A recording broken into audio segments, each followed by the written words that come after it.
Good evening. Welcome to the August 8, 2023 City Council meeting. The meeting is hereby called to order. Members of the public may attend this City Council meeting in person or may watch and listen remotely by viewing the meeting on Channel 8 WCTV and at the city's website at www.wayzata.org/WCTV. Public comment during the public forum and/or public hearing portions of the meeting may be provided in person at the meeting in advance or by logging into the Zoom call and raising your hand during the public hearing. When your name is called in the meeting, you will be seen and heard in our council chambers and the cable channel. You will be asked to unmute and then you may begin your comment. All public comments must include your full name and address. Second item this evening on the agenda is the Pledge of Allegiance. I would ask everyone who is able to please stand and follow along. I pledge allegiance to the flag of the United States of America and to the republic for which it stands, one nation, under God, indivisible, with liberty and justice for all. Great, thank you. Third item on the agenda this evening is the roll call. Please note that all members of the council are present. I'd also like to note that earlier this evening at approximately 6:15 to 6:45 p.m., a closed meeting of the Wayzata City Council was held pursuant to Minnesota Statute Section 13D.05, Subdivision 3B, the attorney-client privilege exception to the open meeting law, to discuss the following litigation. 1, State of Minnesota by Ken Ellert, Wendy Ellert, Jennifer Capista Revocable Trust, Jenny Greenway, and Chad Greenway, petitioner/plaintiffs v. City of Wayzata, Minnesota, Bushaway Road LLC, Tom Redmond and Cindy Redmond, respondents/defendants. And number 2, Lake West Development LLC, 200 Lake Street East LLC, and Kurt Fretham, plaintiffs versus City of Wayzata, defendant. The meeting was closed to permit the City Council to meet with its attorneys to review and candidly and openly discuss absolutely confidential and privileged matters related to the above referenced litigation. Prior to the closed session, the council participated in a workshop where we reviewed the annual, we conducted an annual review of our long-term financial plan and conducted a review of our 2024 preliminary general fund budget and draft fee schedule. Next on the agenda is an item to approve the agenda. Would anyone care to make a motion to approve the agenda as is, or are there any changes anyone would like to make? I'll make that motion, Mayor. To approve the agenda as is? As is. Okay, thank you. Is there a second? Second. Any further discussion? All those in favor say aye. Aye. Aye. Opposed? That motion passes. We will move on to the public forum. As a reminder for those members of the public in attendance this evening who are interested in speaking, we ask that you please state your name, address, indicate if you are representing a group, and we ask that you limit your comments to 3 minutes. If the item you wish to speak about is something that is on the agenda, for those that are watching in person, we ask that you please fill out a form at the table at the back of the room and hand it to staff. For those that are watching via Zoom, please send a note via chat to staff and let them know what agenda item you wish to speak about. We will also require that your camera is turned on when you speak. We have a few items in our public forum this evening. The first item is the swearing in of Police Sergeant Brad Shaner, City Manager. Thank you, Madam Mayor. I'm going to go over to the podium in a second.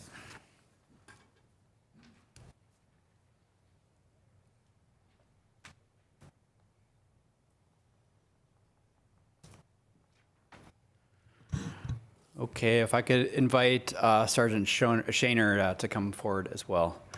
Madam Mayor, council members, staff, community members, thanks for being here tonight. It's one of my great privileges as city manager to swear in our public safety employees or leaders within the organization. So I don't take that lightly. Before I begin the swearing in, I just want to briefly mention, I know Chief Schultz is going to say a few words too, but I believe Sergeant Shaner has joined us for a few months now. You've joined a great team, a team that I'm really proud of. I know that our community is as well. So We're lucky to have you, and you're lucky to have them, I believe, and us. I know you bring a lot of experience, and I know in just that short time, you've got a lot of trust and respect from not only the police department, your colleagues, but also upstairs at City Hall too. So really happy that you're here, and it's an honor to issue this or swear you in. So with that, if you would please raise your left hand and repeat after me. Right. We'll stand a little bit more closer. I state your name.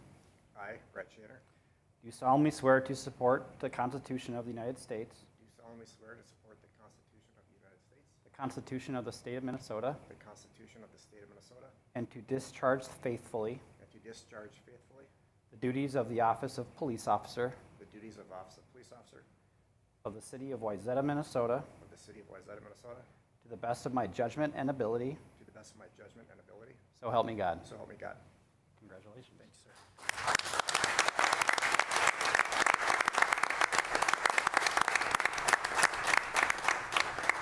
And Chief Schultz, if you want to come up here, I think we're going to move forward with the pinning now, and then also there'll be some time later, Mayor or council members to chime in as well.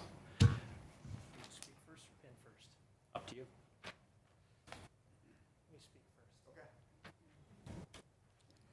So as many of you are aware, hiring and retaining of police officers has become quite a challenge for many departments these days. And so when a Brad Shaner comes around and becomes available to hire, we find ourselves very grateful that we're in a hiring process. So I'll give you a little bit of a bio, as I traditionally do, about our swearing-in officer, this case, Sergeant. And I've also asked him, what's one question or one thing that most people may not know about you, and I'll share that a little bit too. So Brad came to the Wayzata Police Department during a hiring process designed to bring more leadership to our patrol division, and he's now serving our community as a patrol sergeant.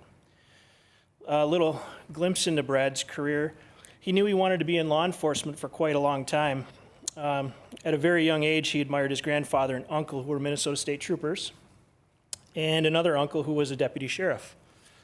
Sergeant Shaner has over 23 years of police experience in the Metro as a sworn officer working for now his 5th agency. Over his lengthy career, Brad has worn many hats. He served not only as a patrol officer, but also as a canine handler for 8 years, an investigator for 3 years, an accomplished investigator for 3 years. And he's also been instrumental in a founding member of the Lake Minnetonka SWAT team. Brad's leadership abilities are exemplified by his current and long-standing role as a team leader on SWAT, and I say that very sincerely. He's also a current and founding member of the West Command Mobile Field Force, which has proven very useful over the last few years. As an example of this guy's dedication to his roles, I just have to tell you a little something. Brad does not like taking time off. So during his required time away from policing, and yes, we will make you take time off, he enjoys spending time with Melissa, his wife of 18 years, their 2 14-year-old daughters, Emerson and Riley, and their black lab, Stella. Now, what's one thing that most people don't know about Brad? He gave me the permission to share this. Given all of his SWAT experience and his extensive policing experience, he wanted to share that he's been deer hunting for 34 years and never shot a deer.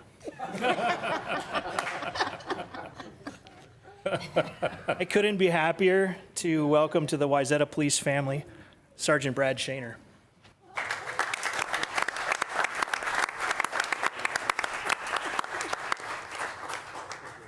Pinning his badge on him tonight are his 2 daughters. And Brad may want to share a little bit about his badge number because it's pretty important.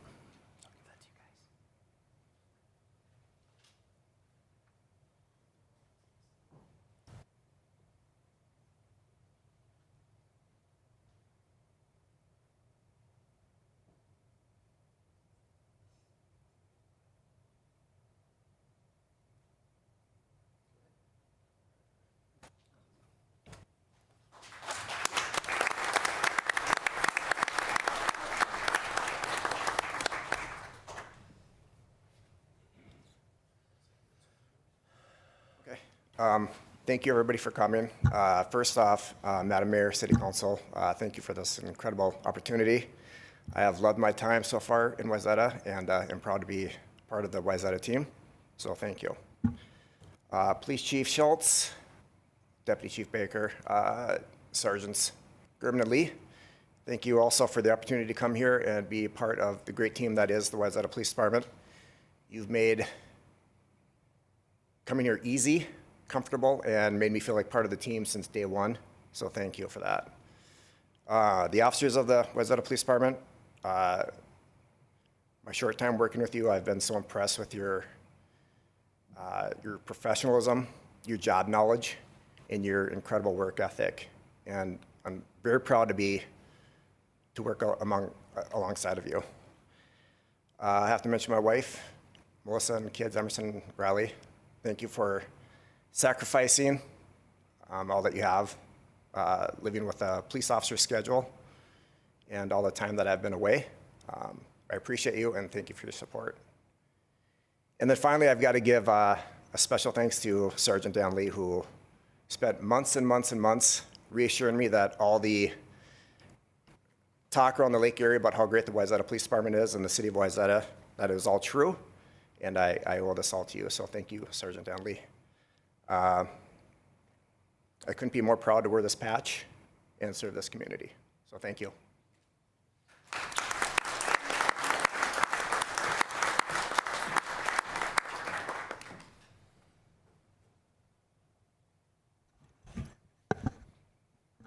This is our proudest days when we get to swear in another member of the police department. And this department serves our community oh so very well, and it's exemplified by the support that you have from every single one of our residents, from our staff, from our council. To see your family here and to see so many of your fellow officers here with you, to celebrate such an important day makes me so proud. A little frightening that as I look at the officers we have here, I think I've been on the council for the swearing in of just about every single one of you, except for Dan, Sergeant Lee, or I think it's Detective Sergeant Lee, if I'm going to be accurate. But I am proud to call him a peer, since we both served in public service together when I was originally on the department, the fire department. But to have you come into this role, to fit in as seamlessly as you have, to have the trust of your officers, your chief, your deputy chief from day one, and your professionalism every step of the way. We look forward to many, many years of having you here in Wayzata. We not only selected you, but we feel very grateful that you selected us. So thank you very much for your commitment to your career, to public service, to public safety specifically, and I wish you a very long, happy career. Thank you. Thank you, Madam Mayor. So really quickly, I think we're probably going to want to take some pictures. So what I will do is take a short recess so you have an opportunity to take some photos with family and your department, your crew, and we will take let's say a 5-minute break, and city manager looks like he's about to jump out of his chair to say something important. That sounds good. Okay. There was something that Sergeant Shaner was going to mention about his badge too. Oh yes, please, we'd love to hear about your badge number. So this number 8 was my grandpa's badge number with the State Patrol. And then when he retired, my uncle got to secure that badge number to carry it along, number 8. And then my other uncle, when he was promoted to sergeant for the sheriff's office, he was given number 8. And then I asked Chief Schultz if I could get number 8 here, and he graciously said yes. So the legacy continues of the number 8. So that's the story. Very cool. We will take a let's say a 10-minute recess and reconvene as soon as that time is up for other city business. Thank you. Okay.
Okay, we are back in session. We are still in the public forum, and our next item in the public forum is a legislative update from Representative Patty Acom, City Manager. Thank you, Madam Mayor. We invited Representative Acom to come and just give an update and kind of a wrap-up or summary of this past legislative session and, you know, talk about anything else she'd like to talk about. Wonderful. Good evening. Well, thank you. Hi, everybody. I'm Representative Patty Acom. I don't need to give my address, do I? Or do I? No. All right. Pleasure to be here. Hard to follow the swearing in of an officer. What a great tradition and honor. And so I'm glad to be here, but hard to follow that act. But I am Patty Acom. I represent House District 45B, which is Wayzata, Woodland, Deep Haven, a little bit of Shorewood, and the northern half of Minnetonka. I'm in my third term in the Minnesota legislature. Due to redistricting, I now am wonderfully honored to represent Wayzata. And prior to being in the legislature, I served on the Minnetonka City Council for 7 years, and prior to that was on the Park Board in Minnetonka for, I think, like 3 years. So I am so grateful and appreciative of the work that you all do for the city and the boards and commissions, and how helpful that is to get that engagement in running our cities. My background is I'm natural resources is my degree at the University of Minnesota. Worked professionally for the Department of Natural Resources and other agencies prior to having children, when I then stayed home, raised my kids, and then somehow worked my way into this political world. But I was born and raised in Minnetonka and came back when my kids were starting school. It was a great place to grow up and a great place to raise kids. My first apartment was here in Wayzata, so I learned how to swim in Libbs Lake and spent a lot of time in the summer as a kid floating down the Minnehaha Creek, either in tubes or canoes or whatever. But deep roots here in the West Metro, and really honored to now be representing Wayzata in the Minnesota legislature. This past session, I was honored to chair the Climate and Energy Committee in the Minnesota House, and also served on the Sustainable Infrastructure Committee, Health, Finance, and Policy Committee, as well as Ways and Means. With my interest in natural resources, I was honored to be appointed to the Legislative Citizen Commission on Minnesota Resources, as well as the Legislative Energy Commission.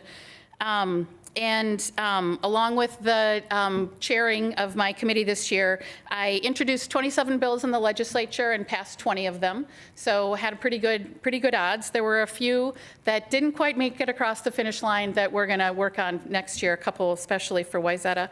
But I will say that, as I know you guys have a long agenda, and so I don't want to go into too much unless I'm happy to answer questions. But as far as when I look at the legislative session and the outcome of it, I feel very satisfied that we worked hard to continue to build a Minnesota that is a good place to live, work, and raise a family.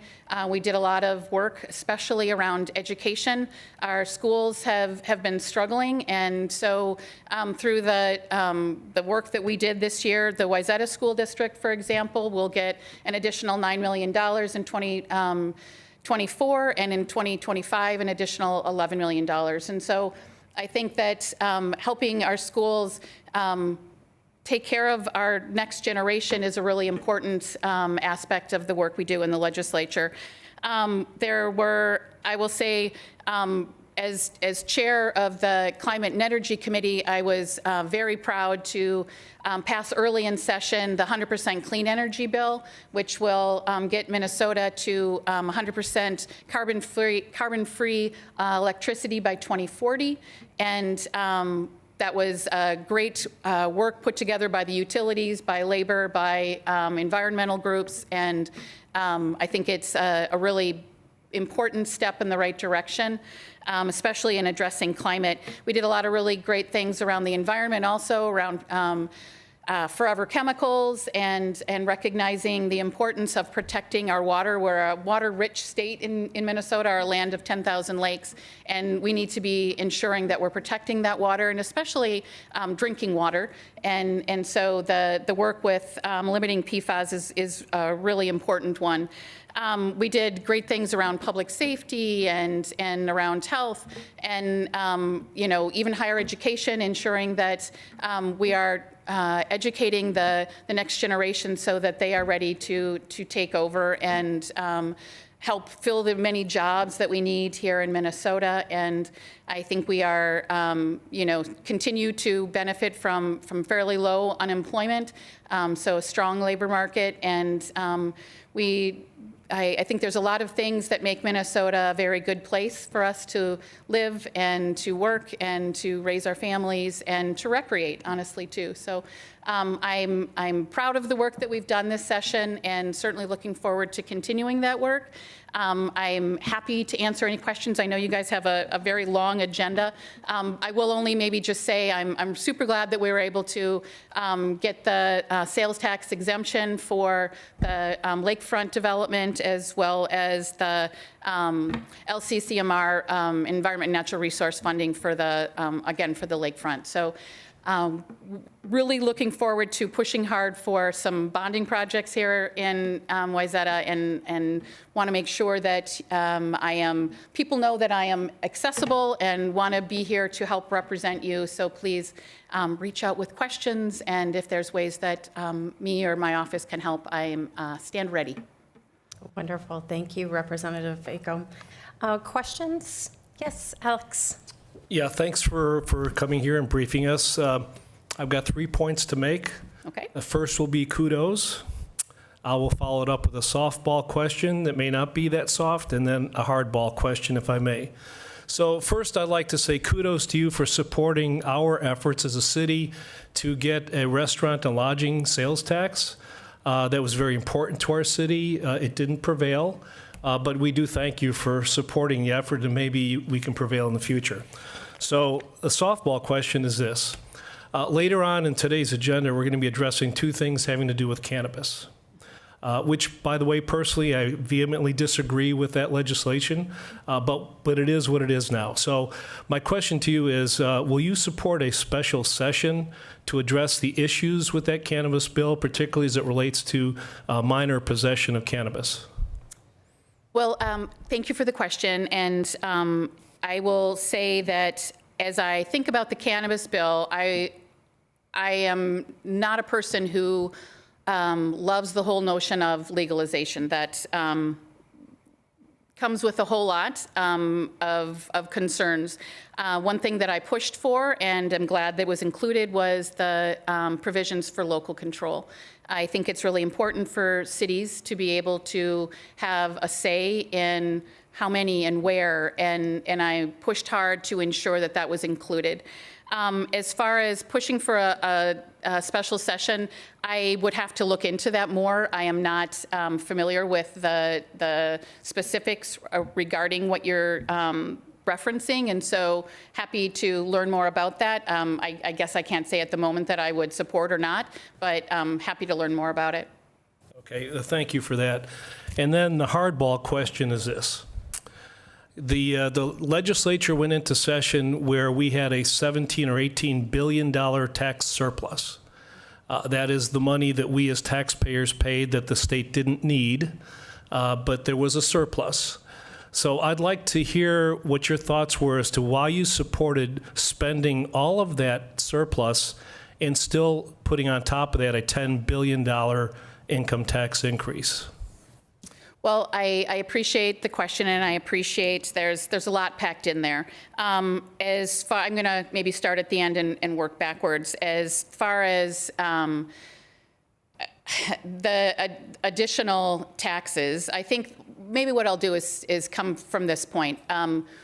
When we went into this session, what our approach was and what our intention was and is continuing is to ensure that Minnesotans are able to, all Minnesotans are able to thrive in Minnesota, have housing, have an education, have jobs, have the ability to take time off when they're sick. And so our goal was to ensure we are building a Minnesota and building a future in a Minnesota where everyone can thrive. And so our focus was to ensure that those who are struggling the most would be doing better.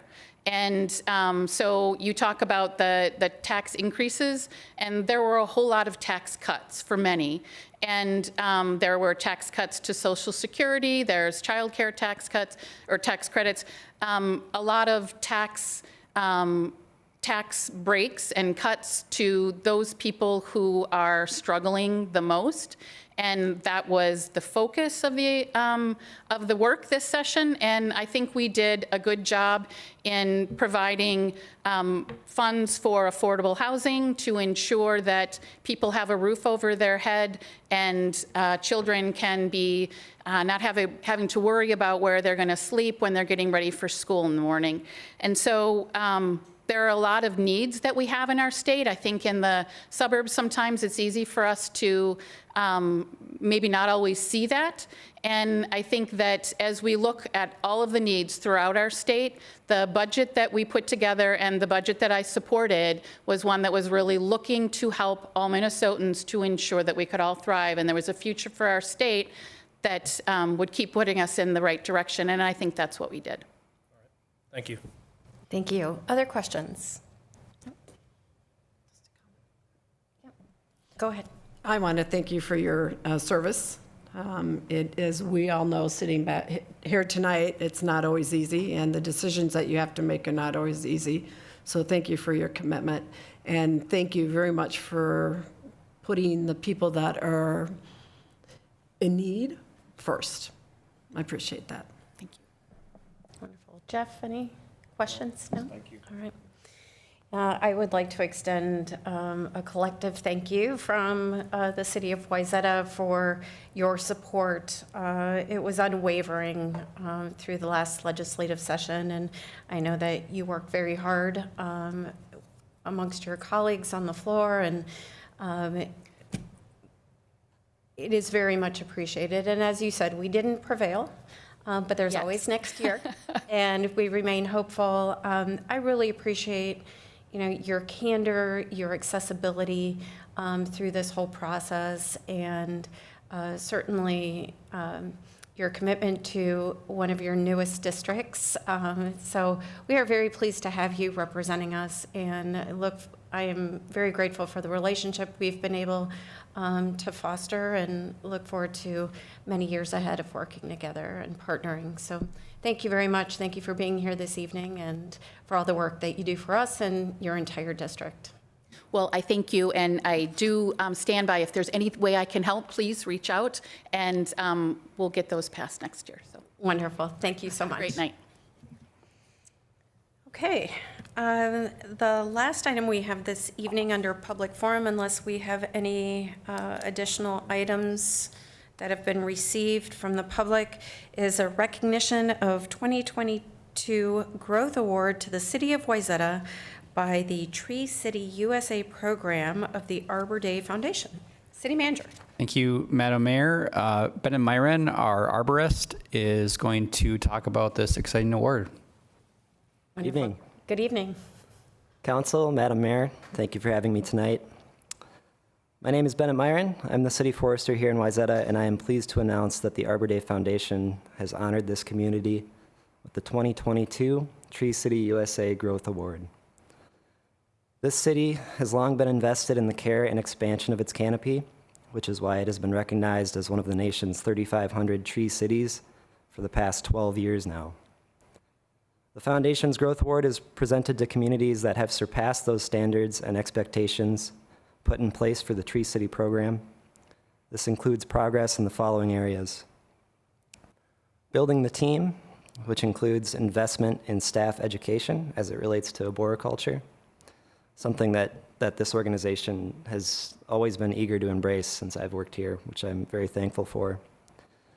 Measuring trees and forests, That would be our years-long effort to inventory all the trees on maintained public grounds, as well as a comprehensive canopy cover analysis, which is new for us this year.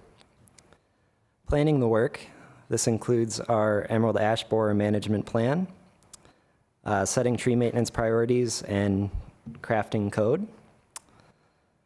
Performing the work, which is mostly carried out by our wonderful Parks Department, as well as some contracted help.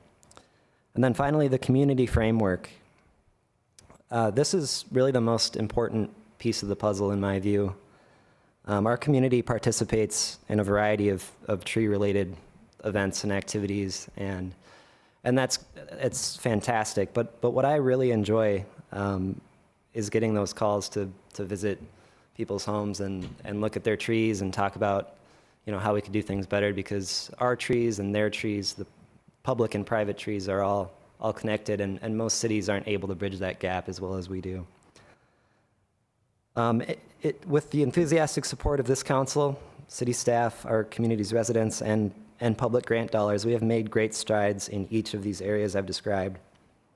Specifically regarding our preservation ordinance updates, city staff training, and species diversity requirements.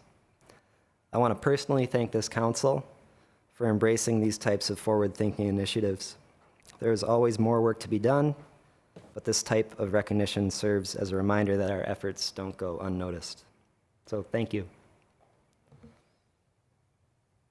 Excellent. Thank you, Bennett. Questions for Bennett? No questions, Bennett, but a lot of this is based on the work that you have done, and you have brought forward to us. So thank you. Thank you for your commitment, for your hard work, for your guidance, and probably most importantly for your patience as we've worked through this very long, arduous process to get to the point where we are today.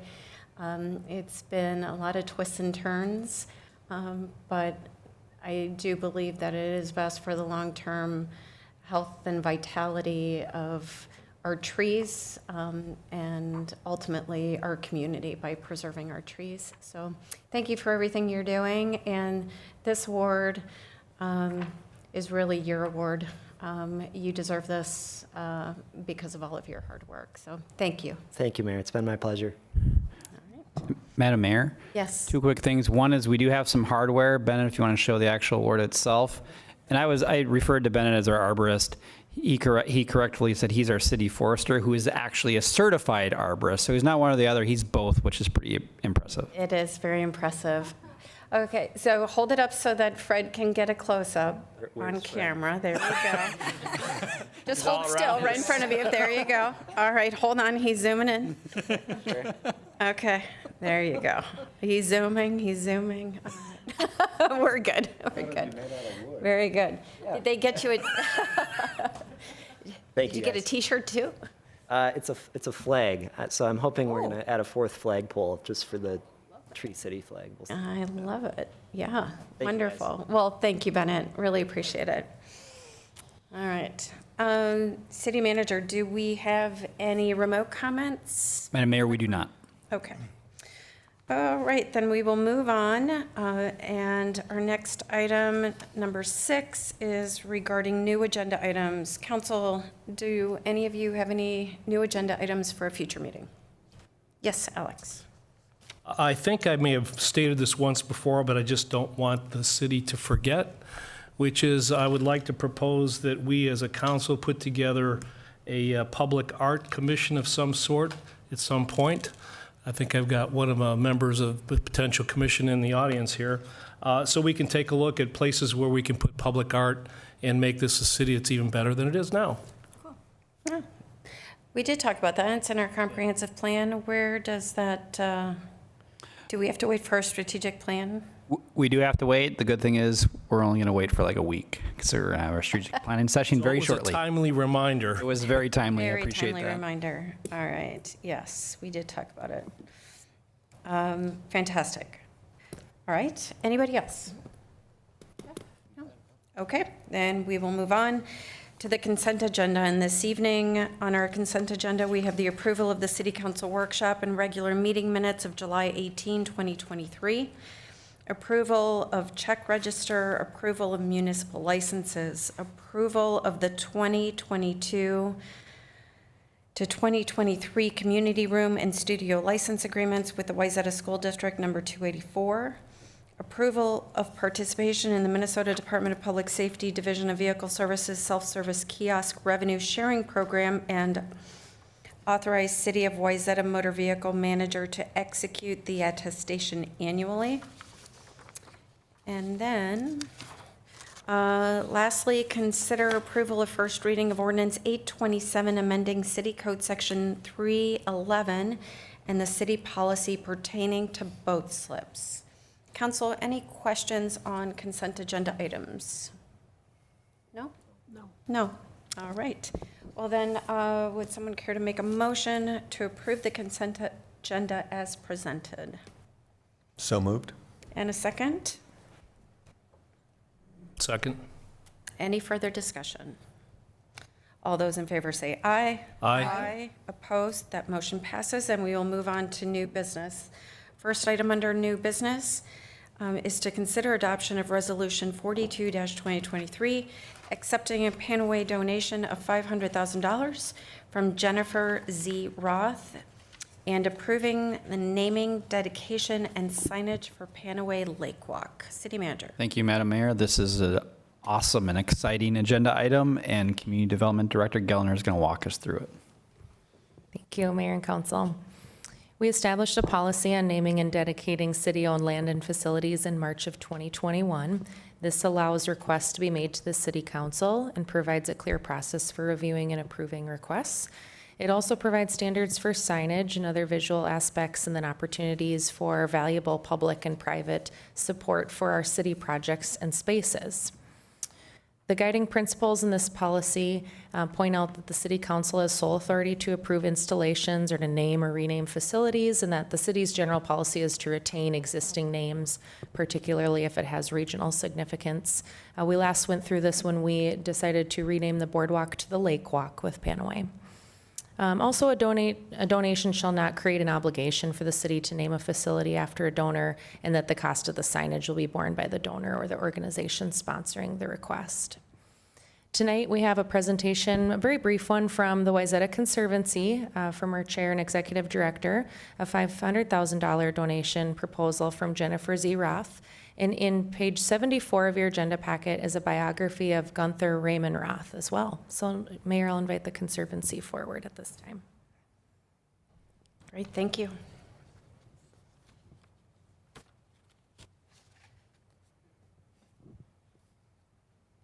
Good evening. Madam Mayor, council members, this is the second time I've been in front of you in the last 4 months, and it's the second time I'm very proud to be here for a report on how things are going on Panaway. As you've seen, we now have a new gift for $500,000 from Jennifer Roth, dedicated to her husband Gunther. And as you've seen in the document which we presented explaining his history in Wayzata, he was a longtime resident and ended his life up here in the Harrington House, overlooking Panaway. And so it was a very appropriate thing for her to do, to come into town and come up with something to dedicate to him, where they spend so much time together and are so happy to be here. When I was here in May with the gift from the Karish family, I was proud to tell you about what that did. And it encouraged other givers, and that's one of the most important keys of this. I was able to run down $172,000 worth of gifts that came after that. The same thing has happened with this gift. It's amazing how people want to be a part of success, and in the last 3 weeks, we've come up with $70,000 worth of gifts to add to what we have for Panaway. So that's the importance of this, and it's really important that we get a gift like this to encourage others to jump on the train, so to speak. I'm here with, as you know, the chair of our board, and it's important, I think, to also notice what the chair does in making things like this happen. Without a fundraising committee, which he leads, this stuff doesn't happen. And without planning to make this awareness available to people in town, this doesn't happen. So I just want to recognize Blake also for the work he does with the Wayzata Conservancy, because it's extremely important work for the Panaway project. Wonderful. Good evening. Good evening. So thank you for having us tonight, and I just want to extend a thank you to Mayor, City Council, City staff for all the work on this. You know, I think it really exemplifies and embodies the power of this project and the desire for the city, the community, the state, that this is a wonderful project. And you know, as we've said from the beginning, there's a tremendous amount of generosity in Wayzata. There's a lot of great citizens and constituents out there. So it's wonderful to see this, and thank you for all of your support over the last several months and last several years with many on this. So it's incredible to think that this project's been going on for you know, a decade plus in different capacities. So thank you. Absolutely. Well, I think that certainly kudos to both of you for all of your efforts. It really exemplifies this partnership that has evolved and developed since the formation of the Conservancy. And there were times where certainly you're like, okay, did we pull the trigger? Did we go with this? We haven't really raised the funds, but you told us, build it and they will come. And that's what's happening with phase 1. And now we're underway with phase 2, the actual lake walk. And I think once people really get to see it come to fruition and can touch it and feel it and experience it, I think your job, you're going to be able to go on vacation for months out of the year, Peter.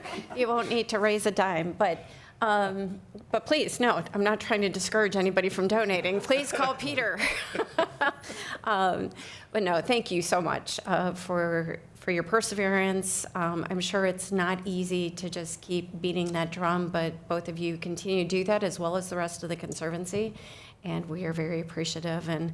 And a very, very big thank you to the Roth family. What an incredible gift to the city, but also her beloved husband, as she put in the biography. What a wonderful way to cherish him and his legacy and his memory as well. So it's a beautiful gift. Thank you very much. Are there any questions at all about where things are? I don't think so. Any questions from you, Kathy? No, I mean, if you want to give us an update on where you are year to date with fundraising, that'd be great. That's a pretty big number right now. Year-to-date fundraising. You come to the microphone, please. Well, obviously, year-to-date fundraising, there's the two $500,000 gifts, which makes $1 million. There was $172,000 in May, okay? And we, as I just said, we came up with just over $70,000 in the last 3 weeks. So it's a pretty good number. We also have raised, let's see here, I'm trying to think of the exact number, but it's about $40,000 for items like an Adirondack chair, items like benches that we've been working with, and our board is coming along now with their gifts, and it's really exciting to see this happening. Great. Well, you know, I'm one of your toughest critics, so congratulations on the efforts that you guys have done lately. Good job. Thank you. Yeah, thank you. When are the annual, what is it, giving periods? We have a Gift to the max, yes. When November, is it'll be that? November 16th this year. Okay, That's one of our social media campaigns that's going to start up about the 1st of September. so shout out to everybody who's considering where to donate their funds. If they work for a company that matches, Panaway, what should they search for in that Give to the Max kind of website? This year we're dedicating it to the Section Foreman House because They should look up Wayzata Conservancy or Panaway. What are they it's looking? Give to the Max. Simple. No, but the event is Give to the Max. What is the charity? Is it Wayzata Conservancy or is The it Wayzata Conservancy. the Wayzata Conservancy? So whatever they choose to donate, their company can match, and then the Conservancy will allocate those funds. Right. And this year it's dedicated to the Section Foreman House as the first phase of our next phase of construction. Perfect. Excellent. Thank you. Yes, Jeff, please go ahead. Is it too early to update everybody on the fundraising dinner at the end of September? Well, it is too early. All right, well, okay, well, when you're ready. They're still working out some details and logistics. Yes. Yes, but that's a great question because I had that question just last week. So, yeah, more to come on that event. Wonderful. Well, thank you both very much. Congratulations. We look forward to seeing you back here every 2 weeks. I'm glad you get my sense of humor. Wonderful. Thank you both. All right. Mayor, just a couple more notes on this. Yes. So the signage that is proposed is consistent with the adopted naming and dedication plan that we have for Panaway. And it includes an addition of the names of the donors here on the Lake Walk signage that was approved in May with the Karish family gift. And there was a background, now the background image is pretty hard to see in the image. I'll go back a slide. Behind Enjoy the Lake Walk, there's a background image, and it's gonna be kind of gray. It'll be easier to see once it's actually out there and installed. Originally, the background image was this image, but the Conservancy and the donors are suggesting that we use this image as the background image instead. So we included that in your packet so that you were aware of that change. Is there a discussion as to why the change? Because we were going kind of from a historical rendering. Could we go back one? Yes. Okay. So in this rendering, I would probably need Mr. Hitch to come and help me distinguish between the two, but I think the second one is a little more accurate to what we're building. Sure. No, I guess I made the assumption it was maybe a more historical drawing because I saw the Minnehaha in there. And there's, we have an old photograph somewhere that has the Minnehaha and some people walking around it. So it's very reminiscent of that photo. Okay, Mr. Hitch. Well, the answer to the question is that the Karish family had iterations of this drawing done by Jerry Karish. And the one that you see, that one, is the most recent one, and it's the most clear one that was done by Jerry Karish. And by the way, it also is very close to, if you can kind of look at it, the framework and the way we came up with that during the framework for this project. So it is a clearer drawing, and it was preferred by the Karish family, and so that's why it's presented. And note also, if you go back, please, for me, Emily, note those in the middle of it there. That's from the notebook, which the people that make these signs didn't really like to have in there. Right. No, that's understandable. Huh. Okay. Any questions of staff? Was this in our packet? Yes, Any it was. updated? I would think it would be around page 75 or so, maybe a couple after that. Take a look. And I just have two final slides. I mean, staff finds that this request is in line with the adopted policies and documents that we have for Panaway signage and for donations. So we're recommending approval of adoption of Resolution 42, accepting the donation and the signage. Very good, thank you. One quick question that I have with regard to the artwork that's going on, it's kind of not a relief, I don't know what we call it. But who will be charged with working with the manufacturer? Because there's a lot of detail here and some of it's very small. How are we going to manage that? Yeah, so process? we'll continue our relationship with HGA Architects. They're working with the Conservancy they worked on our naming and dedication plan. And then also we have Onyx Strategic Partners, has relationships with vendors, and we'll get some competitive pricing on different signage installations. And at that time, we'll mock up different options that we have and figure out the materiality and final finishes of the sign. Okay. And we don't have any concerns with the level of detail or anything else with the image? We did get a note from HGA Architects that we hope to find a higher resolution version of this image if possible, or need to remake one if needed. Sure. So that it looks good on the sign. 100%. Okay, very good. All right. Well,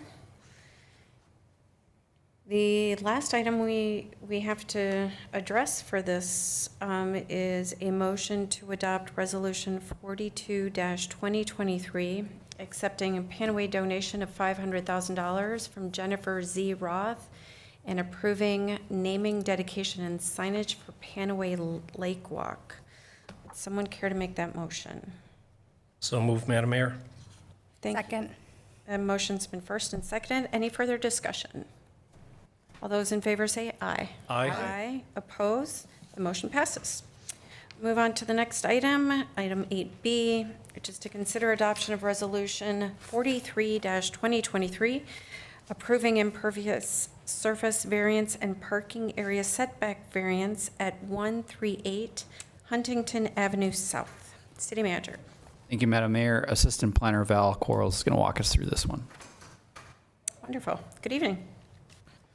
Good evening. Hello, everybody. So this is our first of 2 development applications on the agenda tonight, and we'll be talking about 2 variances at 138 Huntington Avenue South. The owner of the property was not able to be here tonight, but the applicant's representative from Black Dog Homes is here to answer any questions. The project is located right in the middle of town here on Huntington, and is R3A zoned and Central Core residential for the land use designation. This is just a quick reference for the street view. These are both if you're standing on Huntington, and they both give you a pretty good view of the house, the garage, and the existing driveway. From an aerial view, you can see that the home takes up most of the width of the lot. The garage is on the north side of the house, and you can also see that the current driveway is right up against the property line. We'll discuss that as part of this application.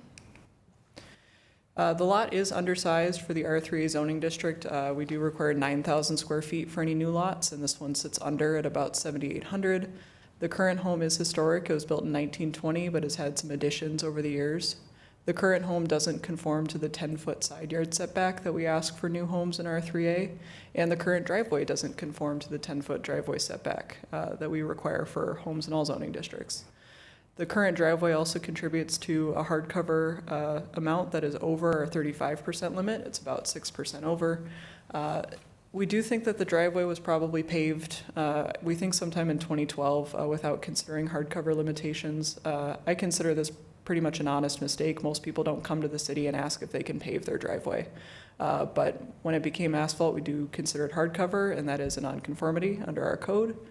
And then just as a note, the lot coverage is sitting at about 25%, and with the recently completed porch is probably just a little bit higher than that, but still under the 30% limit. So the proposal is pretty simple. It's just to take that existing asphalt driveway and reconstruct it with permeable pavers instead, and then a couple of other small changes around the property. So the request with that is a variance for impervious surface. Even though they're bringing it down, they are still over our 35% limit, and so we look to process a variance. Notably, they will be mitigating the runoff that's over that 35% limit with those pervious pavers, which is great. That's an overall improvement to the property. And then we are also processing a variance for that parking area setback, because we like to have driveways 10 foot off the property line just to mitigate conflicts, whether that's between neighbors or between, cars exiting driveways and that sort of thing. So we're just processing that at the same time to account for the location of the existing driveway and where the driveway is going to be as it's reconstructed. So that's a reference image of what it'll look like when it's done. Really not too different, except for that driveway is now made out of pervious pavers all the way down to the street and not just on the property as well. The engineering department has looked this over thoroughly. They found that the pervious paver driveway is adequate stormwater management. They did note that they'll need to have a formal maintenance agreement and a permit for improving the driveway all the way up to the street. And then noting that, of course, an as-built will be required when the project is done. The Planning Commission checked this application out on June 26th and voted 4-0 to recommend approval. The factors that they were talking about included that current garage is located up close to the property line, so it doesn't make sense to try to build a conforming driveway further from the property line. It just makes it tough to get in the garage. The age of the home, and then looking favorably on that overall improvement, and putting in the pervious pavers. And then we did have one positive public comment from the neighbor to the north at the meeting stating that he was in favor of the project. So with that, the motion in front of you is to adopt Resolution 43-2023. Very good. Thank you, Ms. Quarles. Questions of staff? Yes, Alex. I have one. It's not going to matter in terms of my vote, I don't believe, but it's just a curiosity to me. And that is on page 88, where it has the Planning Commission notes under findings, and that's paragraph B. And I won't read the whole thing, but essentially we're asking for a variance approval. And I'm wondering how by granting a variance, this will bring the property into conformance with a zoning ordinance. It seems like we're asking for a variance from the ordinance, and if we approve it, we're approving the variance, but not bringing it into conformity. Maybe you can clear that up for me? Sure, I'll give it a shot, and I'm pretty sure Attorney Schelzel will probably interrupt me by the end. But basically, if you have a condition on your property that isn't entitled in any way, that's out of alignment with the code, that's not in conformity. If you come up in front of the city council and get approved, you are brought into conformity, even though that's not in conformity with the original code, but you have been approved and entitled to that work in that project. Okay, that actually makes sense. David, you don't have to weigh in on it. But if you'll let me, I will. Yeah, I think Val's absolutely right. I would just add that, I think it's helpful to think about variances as part of the code. It's something the code allows. So if you have a variance for what you're doing, you are in conformance with the code, because the code contemplates, if you need that exception, that you got to get a variance. If you have an exception, you don't have a variance, or it's illegal, non-conforming, then that's a problem. So that's one of the positives about this application, is they'll now get a variance for something that hasn't been conforming all these years. Okay, thank you. Excellent, thank you. Any other questions, comments? No? All right. Comments from the council? I'll start since I had already Okay. voiced in on this. I have no problem with this. I think it makes sense. Practical difficulties and all, so I'm in favor of it. Excellent, thank you. Molly? Yes, thank you, Mayor. I agree. I support the findings from the Planning Commission and support this ask. Very good, thank you. Jeff? I think it's a very reasonable solution. I'm okay with it. Perfect. Kathy? And I agree with my fellow city council members. Wonderful, thank you. Yeah, I think I have to agree. The Planning Commission's findings are spot on. It's, they're simply replacing a driveway that was already there. And I really appreciate the fact that they're looking to actually improve the driveway with the permeable pavers. And so they're actually, what was it? They're going from 40% hard cover to 38. So they're looking to make improvements there, and it's given also that it's a small lot in that area, non-conforming lot. I'm not going to ask them to move the house. So with all of that, I think this is a very reasonable ask. So with that, would someone care to make a motion to adopt Resolution 43-2023 approving impervious surface variance and parking area setback variance at 138 Huntington Avenue South? I'll make that motion, Madam Mayor. Thank you, Councilmember McDonald. And a second? Second. Motion's been first and seconded. Any further discussion? All those in favor say aye. Aye. Aye. Opposed? The motion passes. Thank you very much. All right, moving right along in new business.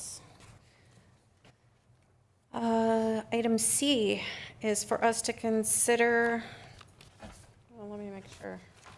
Yes. Consider adoption of Resolution 44-2023, approving impervious surface variance at 374 Ferndale Road West. City Manager. Thank you, Madam Mayor. We are blessed to have Assistant Planner Quarles walk us through this one again. I am feeling blessed by the moment. Excellent. Happy to be blessing. No need for further introduction. The mayor already did a great job of introducing it. We'll be talking about impervious surface variance on the other side of town over on Ferndale. So this project is located right in the middle of that peninsula there. and you'll see on the zoning map that it's located in kind of a strip of properties that are all a little smaller on that part of Ferndale, even though they're all zoned R1A. That'll come into play later. And then again, it's also zoned or also guided estate single family. This street view is also going to be important to think about. So the first photo is if you're standing on Ferndale and looking southeast, you're looking at the driveway of the property that we're talking about here. And then for the other picture, it's standing in a similar location but looking southwest, and you'll be looking at the driveway of the neighboring property, which comes into play because the neighbor's driveway actually comes over this property, which is a big part of this application, is the fact that all that impervious surface from the driveway comes over the line. Other than that, it's a pretty standard home for that neighborhood. It sits further back on the lot. They've got a driveway that leads up, and they've got their motor court out in front of the house as well. The lot is undersized for R1A. Our minimum lot size in R1A is about 80,000 square feet. This one is about half that, but not too dissimilar from the homes that are next to it in this part of the neighborhood. The home itself was built in 1960 and has an existing rear patio. Multiple driveways, like I mentioned, contribute to a hardcover that is over the limit. We ask for 20% in R1A, and currently they're sitting at 22.4%. That's considered a legal nonconformity. We dug back in the aerials, and it looks like that neighbor's driveway has been over that property line for a long time. So I don't think anybody was doing anything they weren't supposed to do. It was probably a handshake deal back in the day that we're dealing with now. The lot coverage for the house is under the limit, so all we'll be talking about is impervious surface. So the proposal is to take that existing patio in the rear yard and improve it. They'd like to build a new patio. They'd also like to build a pool. And with that, they want to take their current non-conforming hardcover from 22.4% up to 24.9%. Again, the limit is 20%. Just as a note, the pool water does not count towards hardcover, so that extra 2% is all within the patio that they're working with. Those are some images for reference. There's a lot of colors on here. The pink is all of the existing hardcover. The green is new green space, and then the yellow is that proposed new hardcover. And then they've also got some stormwater mitigation strategies shown on either side of the pool that are supposed to account for that increased runoff that comes with the increased hardcover. The engineering department found that the strategies they proposed for stormwater management were adequate. They'll also need a stormwater facilities maintenance agreement and a land disturbance permit, principally for building the pool itself. And then this one will also definitely need an as-built survey to verify that everything that they do is within whatever, if they were to be approved, whatever they're approved for. The Planning Commission for this one also recommended approval by a vote of 4-0 on June 26th. The factors that they noted was that they found that the impervious surface area created by that neighbor's driveway was a big factor for them. If you do the math, that's what keeps them from being conforming today, is that area of that driveway that comes over the property line that they don't benefit from. They found that those proposed stormwater management improvements were adequate to mitigate the effect of the new variance, and the overall location in the rear yard not really impacting other neighbors, as all positive things to look at the project. To that end, the motion in front of you is to adopt Resolution 44, 2023. Wonderful, thank you. Questions on this application? Yes, council member? Staff, do you know, are there any trees being removed? There for are the not. addition? Okay, thank you. Any other questions? No? So we've had this issue come up in the past with neighbors' driveways crossing over. We have quite a few properties in town where that happens, and then we end up having to consider a variance for something that's really outside the applicant's control, and it seems to be kind of that, it's always that one little strip of the neighbor's driveway that causes folks to kind of go over what's allowed. Do we have that to look at in our code in terms of being able to subtract that? So we've been revamping a lot of our codes and such. It's a good point. I don't think that, there's nothing in our code specifically that allows us to administratively call out the purpose of individual pieces of hardcover on a lot. It really just looks at what's on the lot and doesn't differentiate who it is for, which is obviously something that creates a little bit more paperwork for us, but at the same time leaves it up to the council to decide whether that driveway is really something that the neighbor benefits from or they benefit from, as opposed to just staff. So it gives you guys a little bit more oversight. Yeah. City Attorney, is that something that we could look at going forward in terms of crafting language that would probably make it easier, I would assume, too, for an applicant and faster to go through the process? Madam Mayor, we certainly could look at that. I think Assistant Planner makes a good point, though, that it's one of those things that, you've seen a few of them, but I'm not sure it's a systemic problem in the city or anything like that. And this does give the council the chance to make that call about what the effect of that driveway is. It may not always have the sort of same effect, or it might be. Right. Yeah. So, but it's certainly something that, staff can look at. I don't know if Director Gellner would want to add to that. I would add that these tend to be very case by case, these shared driveway situations. So I would prefer that you continue to review each one if it is over 20% impervious in this district. Okay. Yeah. Councilmember Plekish. Yeah, just had a curious thought. It isn't going to weigh in on my support for this, but I am curious. The driveway that crosses over this property that goes to their detriment, and it goes to the benefit of the property that it actually belongs to. So my curiosity is, if that driveway was considered 100% on the neighbor's property, what does it do to their impervious surface calculation? Do you have any idea? Not off the top of my head in terms of the math. I'm just wondering if it makes that non-conforming just by considering it. I live a half a block from there, so I kind of doubt it. I know the properties, but it's a curious question. I'm not sure. It is a good point, though, that, when your driveway gets to go off on somebody else's property, they do get to benefit from the hard cover that they don't have to deal with. Yeah. Okay. Okay. Very good. All right. Anybody want to start? Sure. Councilmember McDonald. Thanks, Mayor. Kind of same as last one, 2 for 2 for the Planning Commission. I think they nailed it and it seems very reasonable, and I support this resolution for impervious surface variance. Perfect. Thank you. Next. Sure. Jeff. Given that there's mitigation going on, and as you can see in that one slide, I just feel like it's circumstances unique to this property, and we need to be able to be flexible as a council. So I have no issue with it. It's reasonable, and it will not alter the essential character of anything. Very good. Thank you. Kathy? I also support the request. I think it's reasonable to request a variance for this. All right. Alex? Well, I think, as I've stated, I already support it, and I hope they enjoy their pool. Oh, wonderful. Yeah, I think, again, I'd like to thank the Planning Commission and their findings.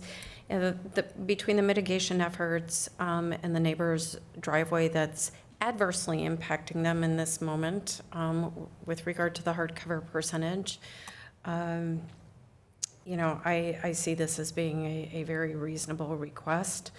They would not be going over the hardcover headed if it weren't for this other driveway, if I'm remembering the facts correctly. So I, too, am in favor of this application. So who would like to make a motion to adopt Resolution 44-2023 approving an impervious surface variance at 374 Ferndale Road West? Madam Mayor, I'll make that motion. Thank you. A second? Second. Motion has been first and seconded. Any further discussion? All those in favor say aye. Aye. Aye. Opposed? That motion passes as well. Right. Enjoy the new patio and pool. Sounds lovely. All right, next up, we have item 8D, which is to consider approval of a special event permit for 2023 Wayzata Beach Bash Concerts. City Manager. Thank you, Madam Mayor. I'm going to be walking through this presentation. I might lean on Chief Schultz, who has graciously stuck around for the meeting. So, Chief, you want to head up here just in case your services are needed. I hope you talked to him about this, or did you just bring this on? Nope, I talked to him. Okay, good. I'm like, surprise. So, Madam Mayor, Council, first, before I get into the proposal, I just want to kind of clarify the context of this request. Typically for special events, big ones that really have an impact on the public, especially involve taking up public right-of-way or public spaces, we have these go to the council for approval and with conditions usually. If they receive approval and nothing's changed, we have typically approved them administratively in the past. That's kind of been our policy. This is on the agenda tonight because, well, two things. One is we did have some concerns from the community about the concert that, or concerts that were conducted earlier this summer. So we thought it would be a good chance to kind of, articulate any additional concerns just to be proactive for this concert. Also wanted to mention that talking with the city attorney and Mike Kelly, we're working on putting together a format where this can be or should be implemented in our code so that there's parameters, there's guidelines as to what goes to the council, what's to be expected and what doesn't. So I just wanted to let you know that it's going to be more formalized into the future. We're going to propose some code amendments. But in the meantime, we do have a past policy and practice that, if something changes or if we get community feedback, this will go back to the council. So that's why it's on the agenda tonight. So the specific proposal is for 2 concerts during James J. Hill Days for September 8th and 9th. I'll go forward. Similar to previous years, we would close the beach marina area a couple days before. We would limit access to that area with the exception of marina slip holders. They would be able to gain access. Overall, the event is proposed by the applicant to end at 11 p.m. Similar to previous years as well for this specific concert. I think we've allowed 11 p.m. in the past, but generally they've been done by around 10:30. They usually start at 9 p.m. After staff reviewed this, kind of the conditions of approval that we talked with the applicant were that the impacts to the beach area and marina area are minimized, as we've always talked to them about. We go over crowd security to ensure that it's not going to be burdensome to our police department and just really a threat to public safety, that we have enough security measures being taken. That we allow for additional public safety on site. So mostly that's police, but that's also fire department as well. And the excess public safety we have on site that the applicant pays for. And then noise mitigation and hours of operations. We work with them on making sure that they're a good neighbor to the rest of the community, and that's always a topic of discussion with the applicant. So that's what really is kind of articulated both in the application and then in subsequent conversations. You can see here, this is the event layout. Similar to previous years, nothing real has changed. And I think the applicant, Mr. Bourne, is here. He can answer any questions you have about specifics to the event layout. But what I wanted to kind of bring up tonight with the council is just a couple questions to consider as it relates to the summer concert. Having the applicant discuss noise level, this is different music, so the noise level is going to be different, probably quieter, but he can confirm that. Closing time is what is being proposed acceptable to the council. And then valet operations, I did ask the applicant because I know there was some significant concerns with valet, and especially in the back parking lot behind Wayzata Blue and a few other developments. That was kind of a fiasco for one of the concerts this summer. I have since talked to Mr. Bourne, and he said there's not going to be valet there, so that should eliminate a lot of the issues there. But that was brought up this summer, so that's the reason why I think it's good to at least call out. So I think it's good to have that discussion amongst the council, ask any questions to Mr. Bourne, and certainly you can also place additional conditions, just to ensure that the public is protected in the event, if we're allowing them special permission, is a good neighbor. So I'm happy to answer any questions that you may have.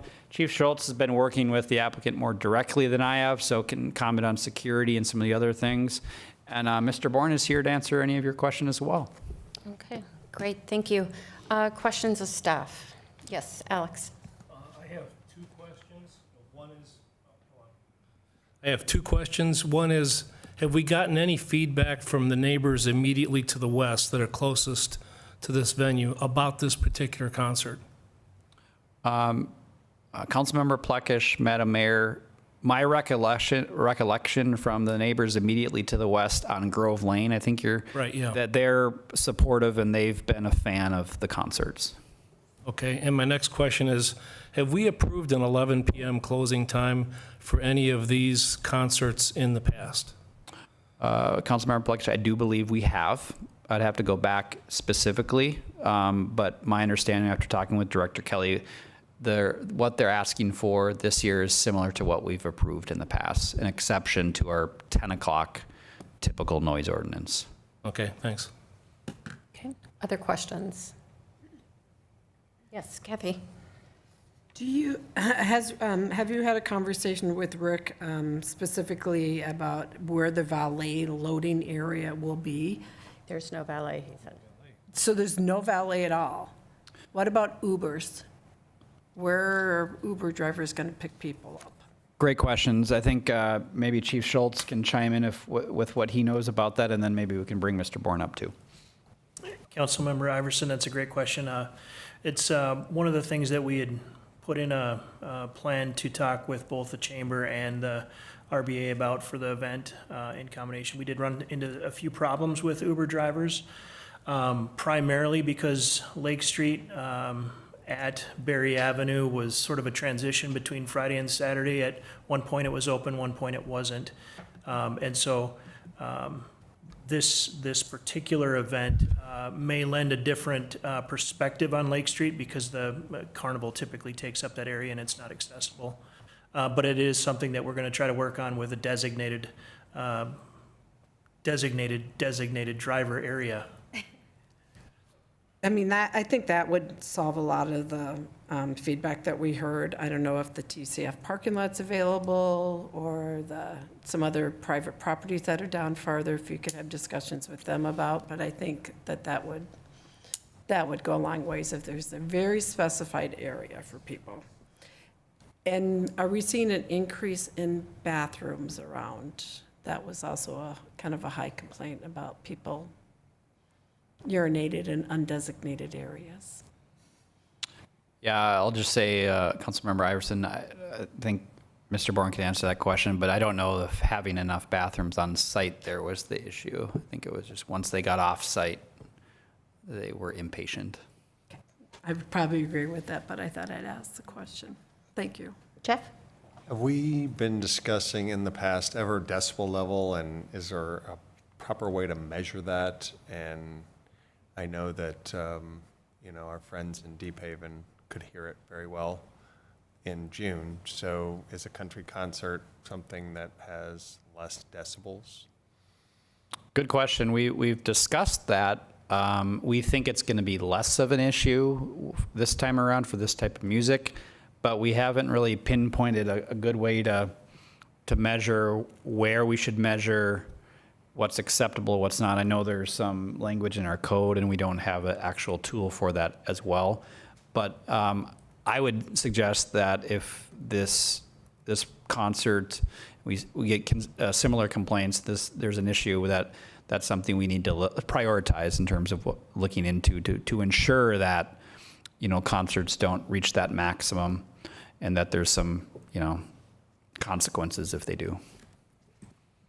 Well, to that end, I mean, we're talking about two different styles of concerts. We had the art experience where we had significant complaints across the lake in town because of the decibel levels and how late it went.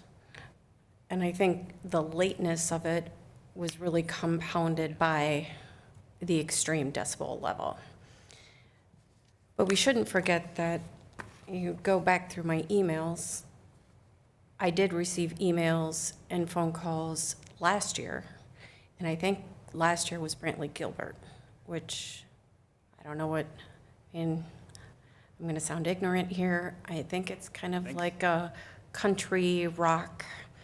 I don't know what we call that, but in any case, it wasn't electronic dance music, and our neighbors across the lake were hearing it as well. So I just want to make sure that, and I'll invite the applicant up here to answer some questions and maybe alleviate some of our concerns. But I do think if this is a practice that we want to entertain, that we need to have some levels established of what we're comfortable with.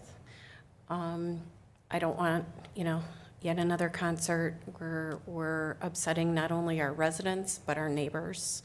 I want us to ensure that we're good neighbors, how we can measure it, and then and a mechanism to be able to enforce it as well. So, yes, let me invite Mr. Bourne up. He can maybe fill us in on some details and answer some questions. My next question for staff, as Mr. Bourne comes in to speak, access to the beach will be completely precluded both Friday and Saturday? So no one will be able to access the beach? My understanding, Madam Mayor, is that typically we've had it open up till about 4 p.m. That's how we approached it in the summer. It is a lot less busy this time of year, but I'm not sure of that specific detail this time around. I don't know if we have the ability to work with the applicant and put a condition on that if there's an ability to keep it open. Chief, do we have do you know if it's planned to be fenced off and shut down early Friday or right before the concert? In the past events, I can tell you that the beach has been not accessible by non-concert attendees at a certain point throughout the day.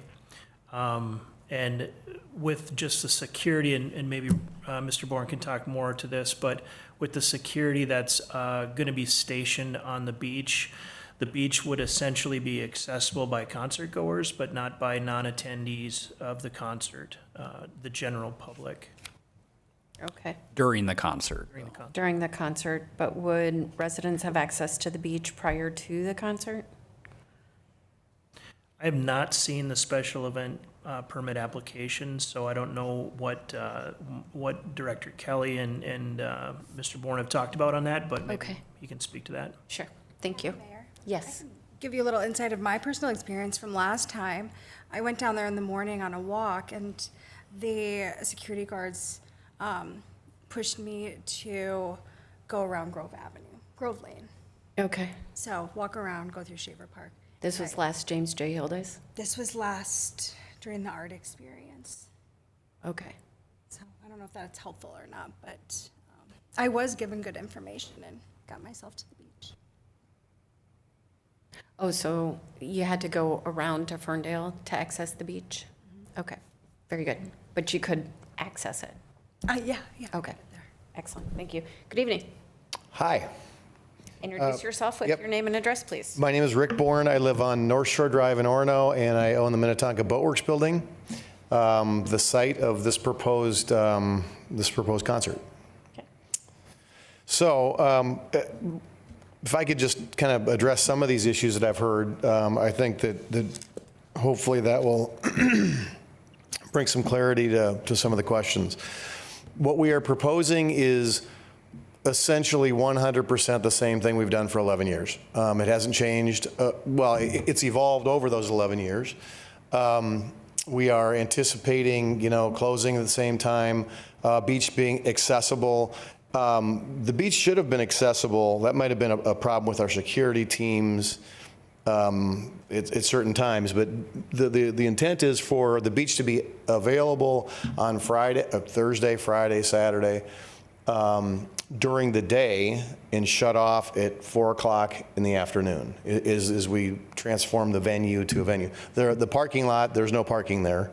So I'll have to walk from somewhere else. But for those that like to just walk and everything else, it should be open, and you shouldn't have had to walk around, I don't think, Grove Lane to get there. You should have been able to walk from Grove Lane to wherever you wanted to go in Wayzata, in front of the Boatworks building on the water side. That's the intent of how we have it set up. You know, Jeff, Mr. Dahl, sorry. That is how we've done in the past. You know, I believe this is the 11th year. We haven't had a beach bash every year. We have had 2 or 3 COVID. We didn't do one last year because we couldn't get the talent. But this is the 11th year. We started in 2013. I believe the first year we came in front of the council and did our application, and it was a somewhat scary thing because it was the first time we'd ever done it. I believe after that year, maybe it was the second year or third year, everything, as Mr. Dahl had said, was just, you know, as long as everything's staying pretty much the same, we'll just do it on a staff level. And that worked out great. And here's one of the challenges we have is doing these types of things. You know, it's really hard to get an application in a month or 2 or 3 months before, because in many instances, like the stage, for instance, you know, I think you've all seen what happens now after 11 years down there. This is a full-scale concert event.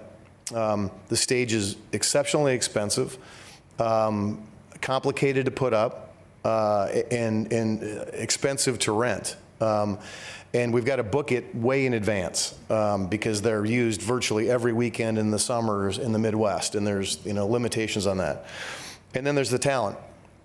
We've got to book these bands oftentimes a year in advance, 9 months in advance, 6 months, you know, minimum of 6 months in advance, to get them on the routing schedule for these, because these are nationally touring artists. For instance, this year we just announced yesterday or the day before Brad Paisley. We couldn't announce it any sooner because of he's headlining at WeFest, and we couldn't announce till after he finished that. And he played for 30,000 people there. We won't sell 30,000 tickets to this. It's always limited to 5,000. Lively, not rowdy, is what we strive for. You know, the Uber pickup comment, I think that's, you know, spot on. We should just kind of tell me where it should be, or we should all, it's not just for us, but for the James J. Hill and the Carnival and everything else. We should just agree on a spot where it's at, and we'll direct all of our social media stuff and our website and everything to pick up. That's the Uber pickup space. Time, you know, the 11 o'clock time is an important one for us, and I know, you know, that causes some of the angst, I guess, in the community. It's been 11 since we did it, and here's why it's important. I believe there's only been one show that's ever went that long, to 11 o'clock, and that was, I think, Toby Keith. Why it's important is we work with the chamber, and they have the fireworks, and I think that's a pretty cool thing. And so the headliner doesn't go on until after the fireworks go off. And then they need an hour and a half to an hour and 45 minutes to do their set. Now, the reason almost all of them have ended by 10:30, 10:35, 10:40, sometimes 10:25. The reason it's important to have the 11 o'clock curfew is if there's weather, if there's some sort of technical difficulty, if there's, you know, something that pushes the show back a little bit, gets it off schedule, so we can still get it in. So that's why it's important. The goal is not to run it to 11 o'clock. You know, it's to get it out by 10:30 if we can, 10:45. And I think our practice over the last 10 years has shown that we've done that. Even this last one in June, both of them were done one was done by 10:30 and the other one was done by 10:22, as I watched on our surveillance cameras. We had some help with the rain on that one. But that one was scheduled to be over at the time it went on at 10, and with the EDM artists, it's pretty easy to act, you know, they don't ad lib much, and that was going to be over at 10:43. So then, you know, I do understand that there was some complaints about noise. I will share that I don't think we've ever had a beach bash that didn't have a complaint on noise.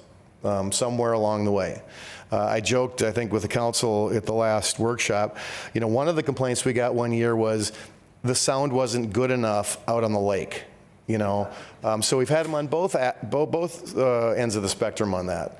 But there's always some complaints. I've done these at my house in the past, and we would get some complaints. You can't do an outdoor concert on the water without somebody hearing it across the way. Now, with that, I will state that I think we got most of the noise complaints. It was for the Wham Fest, was on Friday night, and I wholeheartedly agree. It was too loud. It was too loud, and I believe we addressed it on Saturday. I don't know if you got the same amount of complaints on Saturday. I would hope not. I don't think so. I know we didn't, because a lot of the people that complained to you also complained to us and on our website, and we have a channel for that. And so we addressed that with the artists on Saturday, that in the soundboard, that the decibel level was going to go down and everything else. I can tell you from talking to people in Excelsior, they also get complaints about their outdoor concerts on Wednesday nights, or I think it's Wednesday nights they do them. Probably not to the same level that we did. I don't think any of their complaints came from Wayzata. And there's other things that challenge us. A lot of it depends on what the weather's like outside. If the wind is blowing from the north to the south, it carries it out there. I know that there was people in town who live in town that I talked to that lived up just a block and a half away from the boatworks, and they couldn't even hear it, because the music was pushing out that way.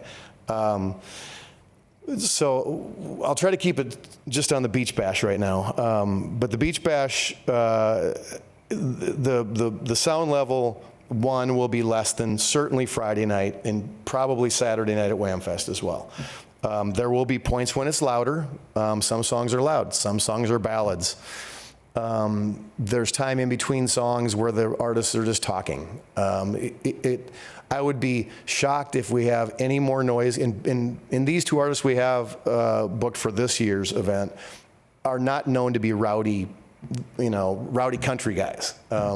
That's just not what they're known for. So I would be really surprised if we have anything out of the ordinary from noise complaints. So people will be able to hear it across Wayzata Bay, just depending upon where the sound goes. But I would be shocked if they hear it in Excelsior.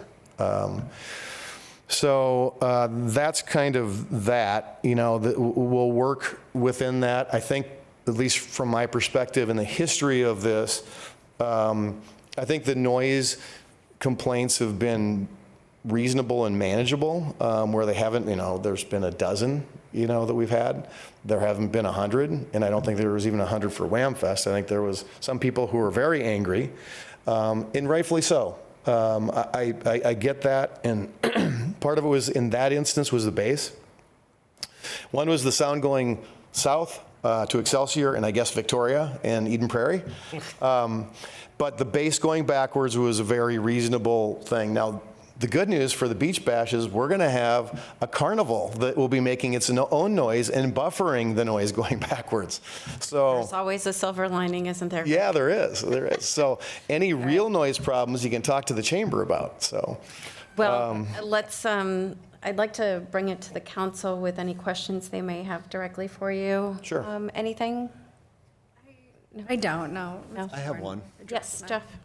And maybe you've kind of already said your thoughts on this, but how do we make this a palatable event for more people, in the sense that it's wonderful bringing a lot of people to Wayzata, but it's in some ways not fair to the people immediately around the concert? And so is there a way to measure, these decibels? Is there a way to position the speakers?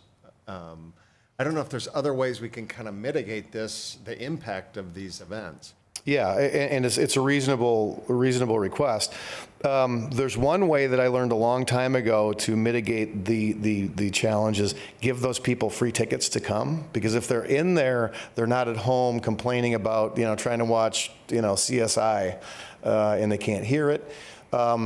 I think is Mr. Dahl said that we haven't really had any complaints from anybody on Grove Lane, which are the people closest in proximity to us. Now, all the residents that are relatively new with the new dwellings behind us, that is a challenge. Now, again, all of the speakers are pointing away from them. I think most of that issue is with the base. And we'll fix that with this kind of a thing. As the promoter of this event, we are going to do a good reach out program for those people and try to let them know what's going on, well in advance and invite them into it. So, is there is country music used less bass than EDM?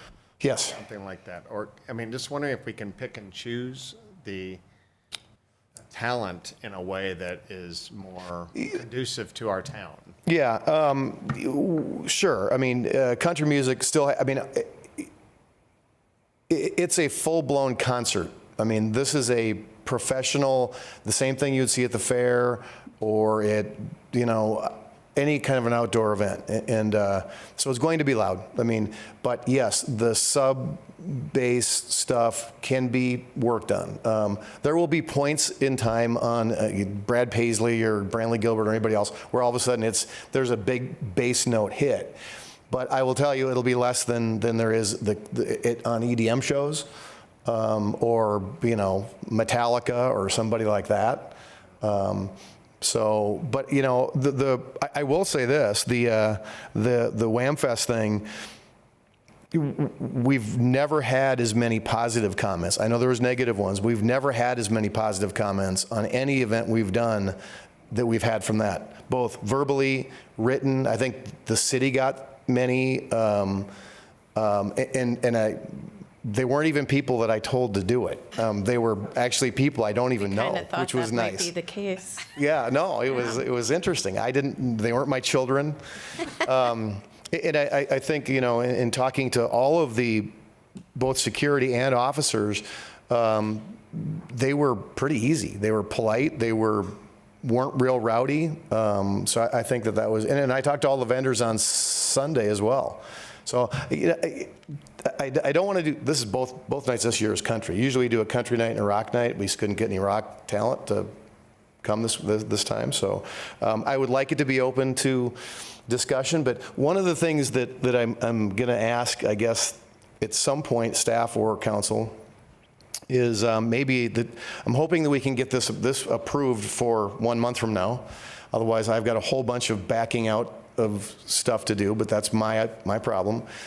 But more importantly, I'd like to get some guidance from the council after this about going forward.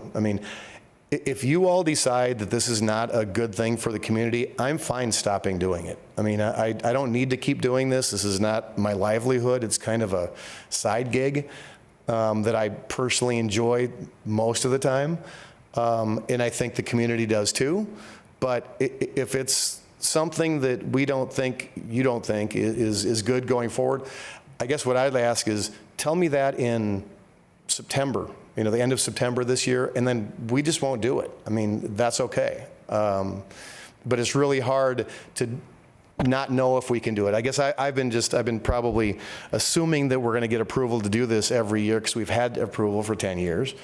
And that's probably something maybe I shouldn't be doing. So I guess some guidance after this would be great. So hopefully we can get this approved and then I can get some guidance after this and see what the neighbors and everybody else thinks. Yeah, thanks, Rick. I want to bring it back to the council for some discussion, but I think that certainly we, as a city, will be looking at how we codify, right? How we issue these permits, what the parameters are of issuing these permits, not just for this event, but for all events. It's been small town, play it as you go. We're not such a small town anymore, and our events are getting bigger and bigger, and the asks are getting bigger and bigger. It is a huge ask of our staff and our public safety officials, public works, and our community is growing and evolving. So what worked 10 years ago may not work now or going forward, but that's something that we will be looking at and evaluating. And definitely, as we talked about when we met post WAMFest, making sure that applicants have their application materials to us, and you made some reference to that, in advance, like long in advance. And we know you've got to, if you can book a stage out 6 months in advance, you can get us an application 60 days in advance, right? I can get the application to you tomorrow for next year if you'd like. Well, you so. said that last time, and then we waited a few weeks, so All right. I'm going to hold you to that. Okay, I'll get it But in 2 weeks. anyway, be that as it may, I think overall you are correct. I mean, it has been well received by the community. I think there's some fine tuning and tweaking that needs to occur to continue to be able to make it a positive experience for everyone. And yes, trust us. If there's a group of 5 people who knows you can't make 100% of the people happy 100% of the time, it's these people who deal with it day in and day out. But with that said, we also are responsible for mitigating, right, anything that comes before us and to preempt the visceral reactions that we got for WAMFest. So with all that being said, Council, thoughts on, I definitely like the coordination of the Uber pickups. I think separate conversation, we need to look at it at a citywide level.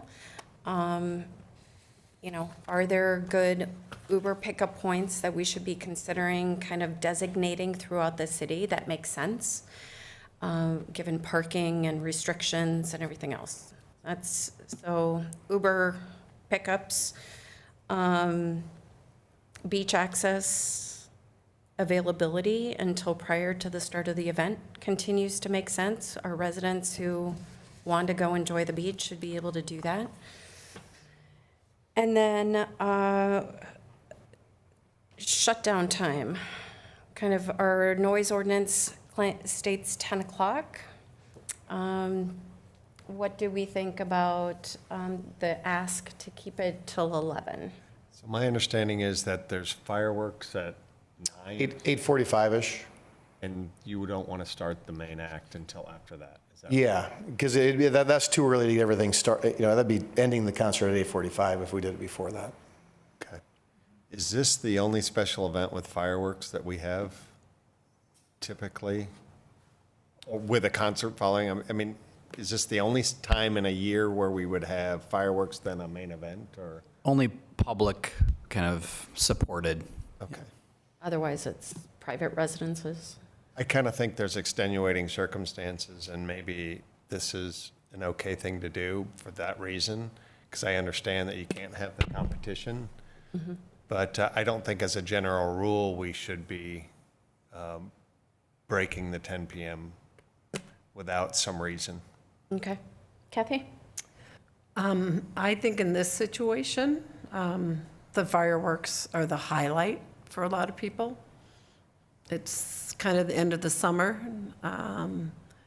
and people talk about it every year, how much they enjoy it. I'm comfortable with the 11 o'clock, and a lot of that's based off of what Rick has said, that they generally start closing down at 10:30, 10:45. So 11 o'clock gives you just that little bit of a buffer. I think we can potentially also just kind of wait and see the feedback we get, but I'm comfortable keeping it at 11 this year. Okay, thank you. Others? Yeah, bottom line is I'm okay with this. If this was the first time you were approaching the council and I was on the council at that point, it'd be a little bit, do we really want to do this? Because we had no history, but we now have 11 years of history, and the types of music that's usually played at these concerts is apparently dramatically different than what was done in May at WAMFest. And I remember when we talked about that permit, we were all a little bit queasy, like, what kind of music is this? What kind of crowd is it going to attract? And, okay, maybe, but not sure we'd come to the same conclusion for another WAMFest. But we're not talking about WAMFest. We're talking about James J. Hill Days. So I don't think you'd want to see competing performances of fireworks and concert at the same time. And for some people, the fireworks are the highlight. For other people, it's the concert, and you don't want to have them competing with each other. So with the history that we've had with James J. Hill Days and these kinds of bands, I'm okay with it, so. Great, thank you. Molly? Thanks, Mayor. I agree with the council on that one. I think 11 p.m. is fine. I'm fine with it. I think most of the community is as well.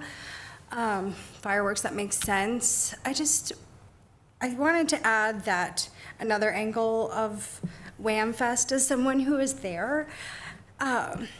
It was a really good, chill, nice, polite crowd. I could tell the difference between Friday and Saturday night, so I think the people in the Bay really appreciated adjusting the decibel. And for the first time in 11 years, I actually wanted to go to one of your concerts. So I appreciated the diversity in acts. It felt like you guys were including people who maybe don't listen to country music, and I thought that was really cool. So Excellent. I support this one as well. Great, thank you. Yeah, I think the biggest concern I've had is the decibel level and how long at high levels that music would go on. If you can work with your sound folks to keep the decibel level Saturday night or lower, meaning Saturday night from Wham Fest and lower, based on what they need to accomplish. I'd also like to see a wrap up at 10:30, barring a circumstance, something gets unplugged and they, you know what I'm talking about. But allowing the permit to go to 11. And that is, as we've talked about, a huge leap of faith for me, considering some of the dialogue that took place. It wasn't even dialogue, it was one-sided. Let's face facts. So that being said, I want the community to have an enjoyable experience. And for that, I am willing to support your application. Me personally, again, I would ask that you encourage your talent to wrap up by 10:30, to allow folks time to find their Ubers, to get home, for the town to kind of come back to a state of normalcy at the end of the night, and also for our public safety officials to be able to go home after an incredibly long day at a reasonable hour, and your staff as well. So with that, and all of the other things that my thoughtful colleagues have mentioned, I do support your application as well. And I do think it would be good that once we have an opportunity as a city to look at the codification of how we go about the processing of these permits in the future, that we have a conversation as well with those who tend to hold these special events. So. Will that be part of our strategic plan, or is there a time? No, it would be held separately. Yeah. Yeah, I wouldn't call this a major initiative. It's something that we can potentially propose to you within the next couple months. Absolutely. Okay. So let me find out where we are here. Would someone care to make a motion to approve the special event permit for 2023 Wayzata Beach Bash concerts? I'll make that motion, Madam Mayor. Thanks. Thank you, Councilmember McDonald. Is there a second? Second. Is there any further discussion? All those in favor say aye. Aye. Aye. Opposed? The motion passes. Thank you very much. Thank you. All right, we have a couple more items. It is 9 o'clock. I'd like to recommend we take a 5-minute recess and reconvene, as I said, in about approximately 5 minutes. Thank you.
And the next item under new business is to consider approval of the first reading of ordinance 828, regulating the sale of edible cannabinoid products, low potency.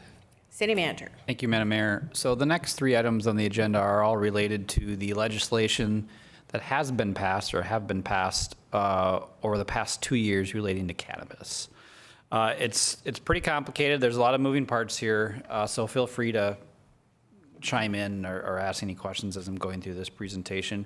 I do want to say thanks and call out staff that's been working on this. City Attorney Schelzel, Director Gellner, Chief Schultz, City Clerk Learvig, and I'm probably missing a couple others. But this has been a lot to tackle, even with all the other resources out there. But I think we did a good job in putting together some recommended actions tonight that I look forward to discussing. But first, we'll just go through a quick presentation. First, it's regarding the low potency cannabis, and I'm going to be walking through this presentation. Next, we're going to ask you to move forward with some ordinance changes that has to deal with cannabis as a whole. But we'll get into that in a second. The low potency item tonight is focuses around the technical name of edible cannabinoid product. And just before we get into some additional context, just so we're clear on the definitions, what is an edible cannabinoid product? It's intended to be eaten or consumed, so not smoked or other ways to consume, but eaten or consumed as a beverage that contains a cannabinoid in a combination with the food ingredients. It is not a drug. And these are definitions as defined in our state statutes. Edible cannabinoid products do not include medical cannabis as defined in state statutes or non-intoxicating cannabinoid as defined in our state statutes as well. So what does this mean? This is not cannabis as adult use cannabis, which contains a higher level of THC. It is also not cannabinoid oil or CBD that doesn't have any THC. So that's why we refer to it just simplified as low potency THC. As you can see in this slide, it contains less than 3%. It shouldn't be 0.3. I believe it's 3% THC. Legal product. It is a legal product in Minnesota as of last year. It is hemp derived, not marijuana derived, and it falls under the cannabis umbrella, as do all of the things that we were talking about. And I already mentioned CBD. So just a little bit more. Those are the definitions. Still confusing, but hopefully that helps a little bit. As I mentioned before, last year the state passed legislation with basically no heads up or no restrictions on allowing the edible cannabinoid products, as I just mentioned. As a result of that legislation, the city passed a moratorium. Really, looking back on it for two reasons. One, just because there was no direction from the state, and this was a new legislation, and we wanted to study it to just determine what, if any, regulations there should be from a local government perspective. Also, we heard and we knew that there was momentum to do a broader legalization of adult use cannabis. So because it's all kind of under the cannabis umbrella, we expected that maybe the legislation in 2022 would be ultimately folded into the new legislation if it passes in 2023. Fast forward to 2023, adult use cannabis was obviously legalized. So as of right now, use is legalized, but sale is not. For the sale of adult use cannabis, that is further to be regulated. The Office of Cannabis Management is going to be set up, or is being set up right now from the state. So there's a lot of things still in order before cities, the state can allow the sale of adult use cannabis. That new legislation did not say halt the edible cannabinoid product sales. That still is active. So because that is active and our moratorium expired earlier this month, if the city wishes, we have the ability now to regulate and mandate registration of businesses who would like to sell edible, not edibinoid, edible cannabinoid products.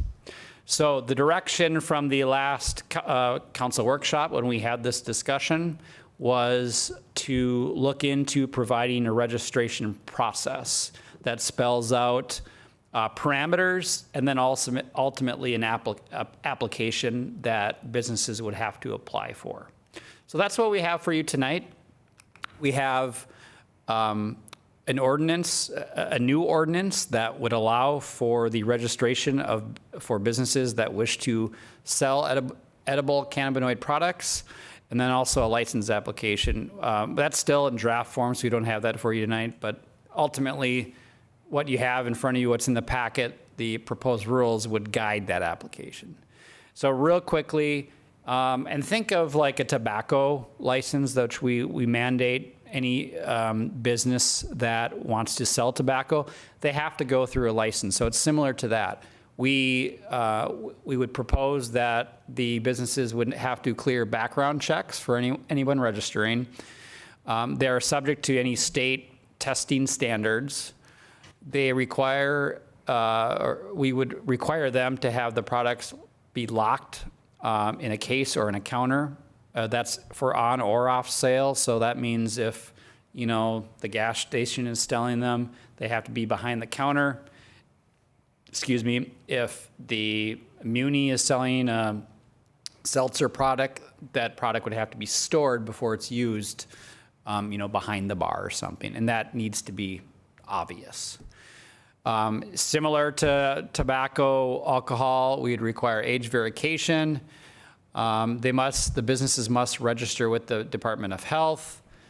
And the year would be 21 years of age or older to purchase. Staff is proposing that any retail business could apply. A little bit more detail on that. Now with actually some amended legislation this year, they are allowed to be sold at exclusive liquor stores as long as they meet all the other guidelines. So that wasn't the case last year, but they are now this year.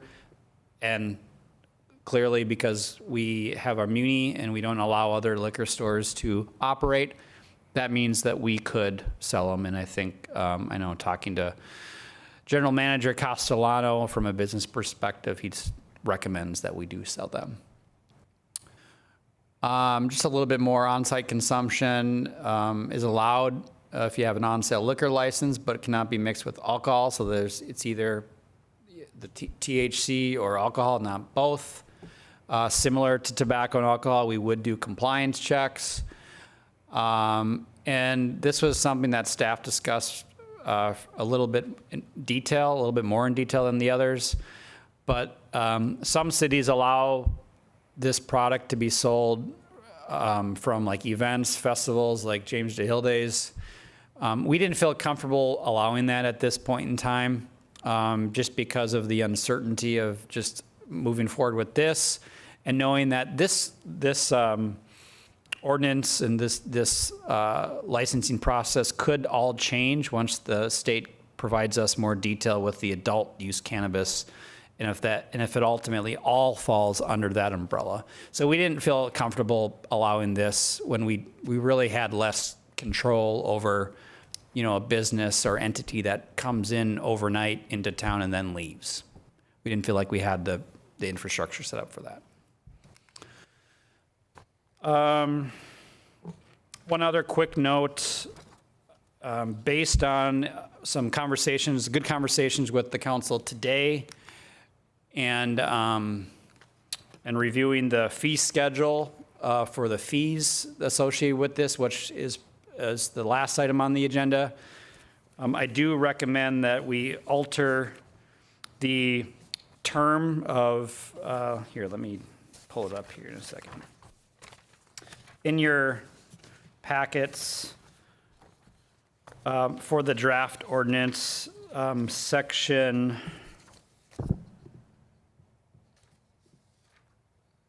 Section 7, subsection E2, under violations and other penalties, we recommend that the time in between compliance failures be switched from 36 months to 24 months. And we recommend that because that makes it consistent with our other compliance checks. It's much better if they're all consistent, much easier for us to follow and to communicate to others as well. So other than that, we recommend, staff recommends approval of this draft ordinance. The approval would be the first reading, and then this would come back under probably the consent agenda for adoption of the second reading, adoption of the ordinance through the second reading. So happy to answer any questions that you have. Depending on the question, I might lean on my colleagues here, but we look forward to the discussion. Okay, very good. Thank you. Council members, questions? Jeff? So I noticed that we have adult use cannabis and we have what we're talking about, the edible cannabinoid products, and then we say low potency.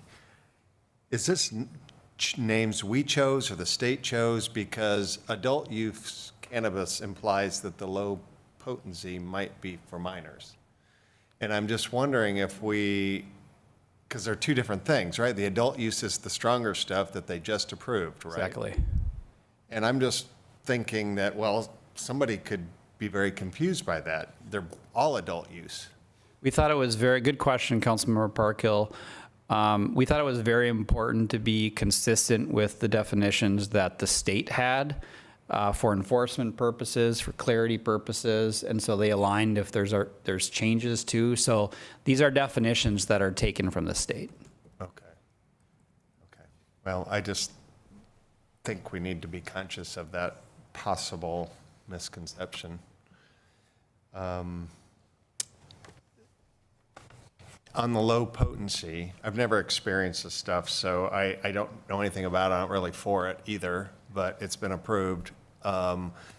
If you were to drink 2 of those, or take 2 gummies instead of 1 gummy, or 2 drinks instead of 1 drink, aren't you just making it a higher potency? Councilmember Parkhill, I think similar to alcohol, yes. So, there's proofs of, in alcohol. So the more you consume, the more you can, have impacts or be impaired. Yeah. Okay. We have zero control of what items could be sold in town? We do have, we have control of what and who we'd want to allow it. I mean, let's just use gummies for an example. What a great thing for kids to eat, and they don't eat one. And it's like you can basically give them, a 6-pack in a hand, and, it's like this. And that concerns me a great deal about these kids. And, parents they sometimes can't even keep their guns away from their kids, and things happen. And it's like, so I don't know where you lock up the gummy bears in the house, but or the brownies or whatever. I don't know how these things are served, but it concerns me that we as are allowing. I mean, you're not locking up the beer either, but I think it's kind of understood. It's not a tasty thing for a kid to really drink, some whiskey or beer. They don't like it. Younger kids is what I'm thinking of. So I don't know how we control this at all and make it a safe thing for people to enjoy who want to enjoy it.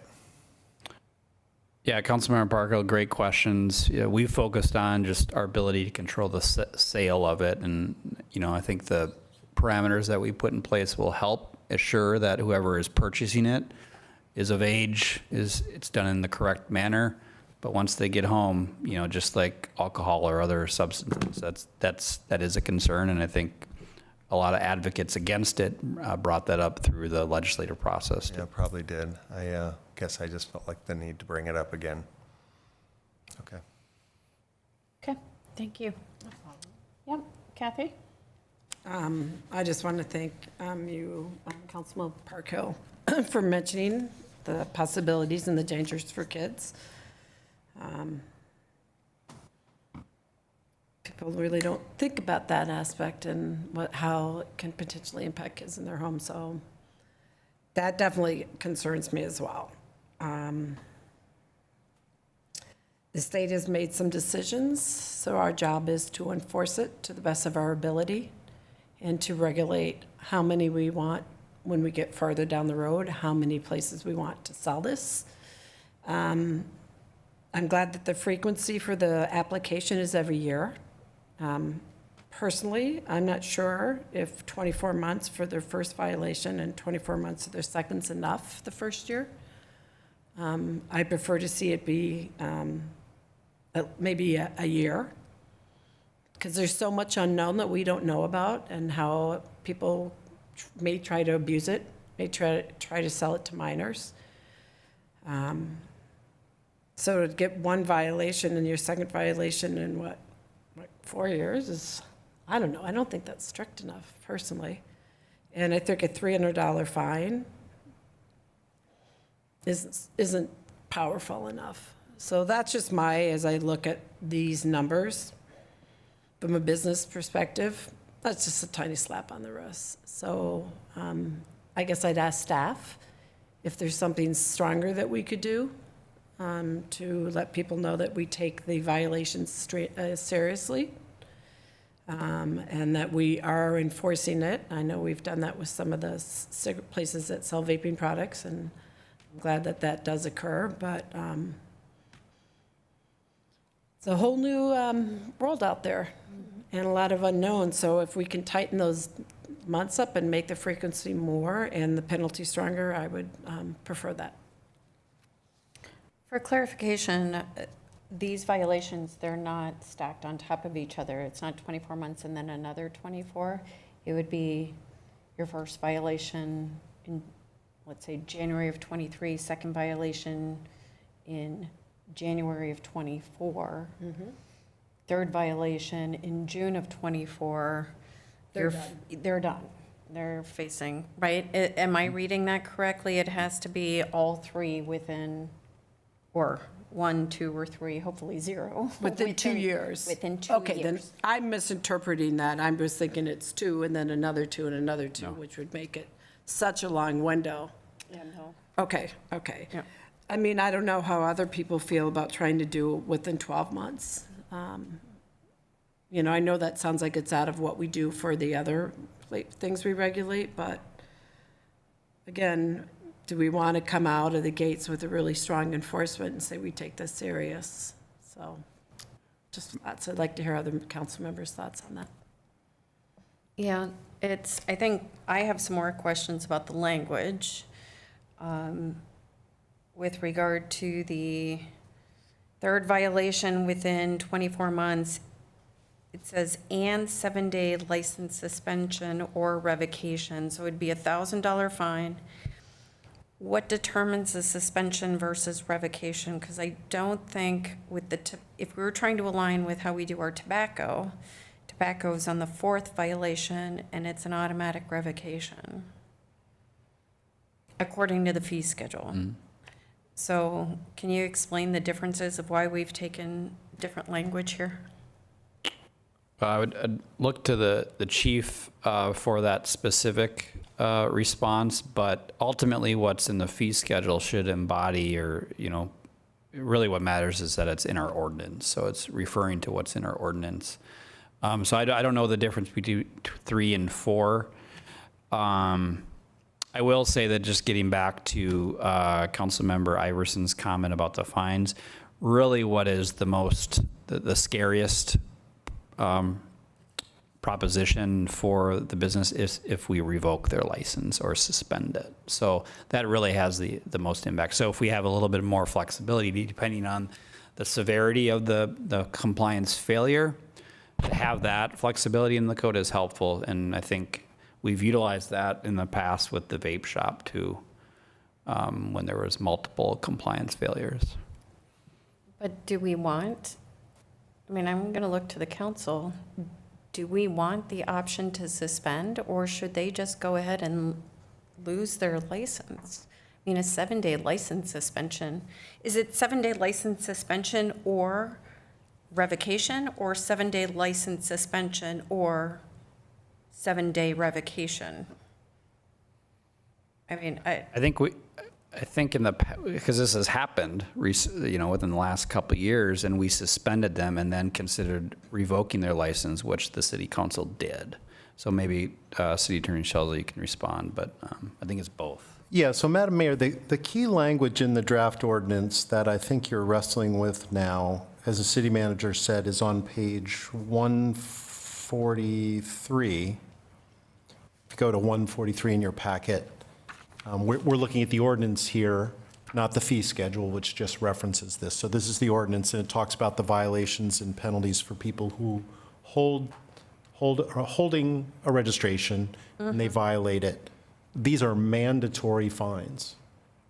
And with the third offense, and we're looking at changing that from 36 months to 24, the last sentence there of section 2, in addition, for the third offense, the registration will be suspended for not less than 7 days and may be revoked. So I think during that suspension period, the license could be revoked. It could be a longer suspension period until council has a chance to entertain a possible action of revocation. Okay. The other opportunity, of course, is, these registrations last for a year, and if the applicant has a bad record, you may not choose to renew it. Okay. If there's grounds for not renewing it. This sort of registration is a privilege, not a right. So they have to abide by all these rules, and if there's a history there of bad behavior, it would behoove you not to renew. Okay. No, that's helpful to understand. Thank you. Other questions of staff? Alex? Yeah, just in line here. First off, I'd like to say I support what Councilmember Iverson was suggesting completely. I think that the time limit ought to be reduced and that the fines ought to be substantially higher. I personally think this is an insanity legislation that was passed, particularly the next one coming down the pike, and we shouldn't allow it in the city. If we can avoid it at all, I would do so. Whether it's low-potency cannabis or adult-use cannabis, whatever they're defining it as, they are not the same thing as tobacco or alcohol. They're not the same. And the wording in this ordinance kind of speaks to that. We're basically doing backflips to try to cover all the bases on this because it isn't the same thing. So one of the questions I have is, what happens if we don't pass this ordinance the way it's written? What happens? Good question. So if you don't pass it, hopefully would get direction to make changes that would be suitable for the council to consider at another meeting. If we don't have any ordinance, the state statutes allow for folks to sell it in an unregulated fashion. I'd look to City Attorney Shelza if we just said, if we have the ability to just say no. I don't know that we do, but maybe we do, that we just don't allow sale, but I think we have to. I think, Councilmember and Mayor, the city manager's right on that, and I think you're acknowledging that too. Some of your frustration is over a policy question that the state has decided for the entire state. So we can't really change that, but we can place reasonable time, manner, and place restrictions on how this particular species of drug or product can be sold in our city. So I think based on the direction we've had from council and what most cities are doing is they're regulating the time, manner, and place. And so this would be making sure that we've got reasonable regulations in our code to protect the health, safety, and welfare of our citizens so that it's only sold to persons over the age of 21. It's sold in a manner that we reduce some of those risks, and it only happens in certain places. So you didn't actually say this, but reading between the lines, what I'm hearing is that the state is telling us we have to allow it to be sold. Is that correct? I think that's one way to put it. Yep. And I disagree with that. I don't see anywhere where it says we have to allow the sale. We Well, have to allow the the state use, has, but why do we have to allow the sale? the state has allowed it. It can happen anywhere in the state, and we can put reasonable time, manner, and place restrictions about how and when it's sold. Well, can we extend the moratorium? No. We can't. Our emergency lasted a year. And we can't ban the sale in the city? We can try. Legally, I don't think it'll work. When you say legally, who's going to challenge it? The state.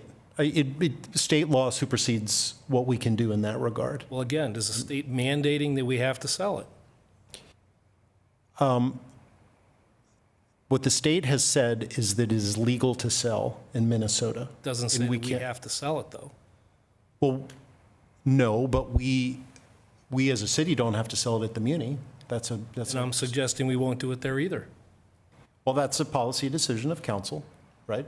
Yeah, and I'm pretty adamant about this. If we come to a conclusion as a council that we're going to allow the sale, I disagree with that. But if we have to, if we feel like we're compelled to do that, then I would suggest that we sell it only at the Muni, that no other establishment in the city can sell it, and that the amount that we sell is limited to basically nothing.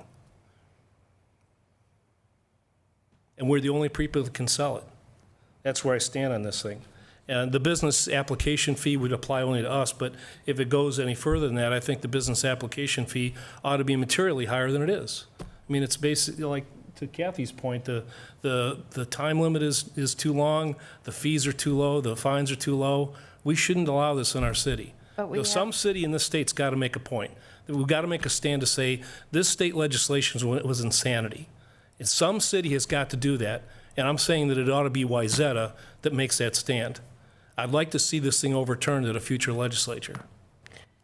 Now, my understanding is we are precluded, or we are guided on what we can charge for fees, application fees, et cetera. Right. Correct? We cannot just impose a $10,000 cannabinoid registration fee. They really have to reflect the burden or the administrative cost that the city has, correct? What about with the fines? How are those dictated? I know that we looked at what other cities were doing, but I would look to. Is there anything statutorily speaking that says you can only charge X for a violation? Madam Mayor, you bring up a good point, and this is something that we talked about as staff. I mean, if you notice, this particular ordinance doesn't have a number on it. It's an uncodified ordinance. Or part of the reason for that is that part of the new legislation, the 2023 legislation, is that there are going to be new regulations about this particular class of cannabis product. That hasn't happened yet, so we're sort of in this in-between stage. So this ordinance is likely to be superseded in a couple of years by new state regulations when they're passed down under the new act. So just making a note of that. To your question about the amount of fines, it's the same sort of legal principle. It has to be reasonable. It can't be, it's kind of the principle, the punishment needs to fit the crime. And then to Councilmember Plekish's other point with regard to limitations on how much can be sold, be it if it were through one of our enterprises or private commerce. Do we have the ability to do that? What is the... Well, Madam Mayor, under the new legislation, I think as we talked about in our workshop, there is some interesting possibilities for the city having a Muni and potentially having that as the retail establishment for the larger category of cannabis products. We're still a couple years out from that probably, and again, until the new Office of Cannabis Management has those rules. So this is, again, just focused on this one category that has been legal for a while, as the city manager outlined in his presentation, that we had the one-year moratorium on, where we've looked at what kind of regulations we can put in place based on your sort of feedback at the workshop. So that's coming, I think. It's a coming policy decision for the city. It's not something we can we can decide on tonight. Sure. Yes, city manager. Just going to mention the time frame that we were talking about, that I heard 12, 24, 36. That's essentially the window that we leave open for them to be more failures. So we actually, in order to be, keep them accountable, we wanted a greater period of time, not a less period of time. That tracks them, and if they have success one compliance, or they pass one compliance check a year later, the next year they're still held to that initial one 2 years before. That's a good point. So city manager, it's like it resets at the end. Yeah, So that's if a we good go way to with a shorter, I think it will do the opposite of what I hear you saying you want to do. 36 months means you don't go back to zero, until after that. So you probably want to keep that longer period. So part of my fear in this first year, and even going into the second year, where you're going to have anyone that thinks they can make a buck off of this product trying to sell it. And it's going to be kind of like the wild, wild west was. You're going to see a lot of people come into the market and try to sell this and to try to regulate this and go to all these establishments, hair salons, nail salons, restaurants, liquor stores.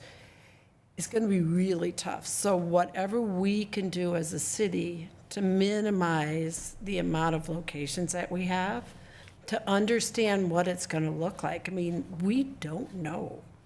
I mean, you could have so many people in the first couple of years really want to try and come and see what this is all about, what the product's all about. You're going to open it up to an audience, perhaps it's never used it before. And so my concern is this tight enough? Are we being strict enough to minimize the amount of people that can sell in our community? My personal perspective is this, as the city manager pointed out, this didn't get passed yesterday. So we've had a year of the ability for people, not in Wayzata, but within 3.5 miles of us, to be able to buy it, right? There's stores. Everywhere.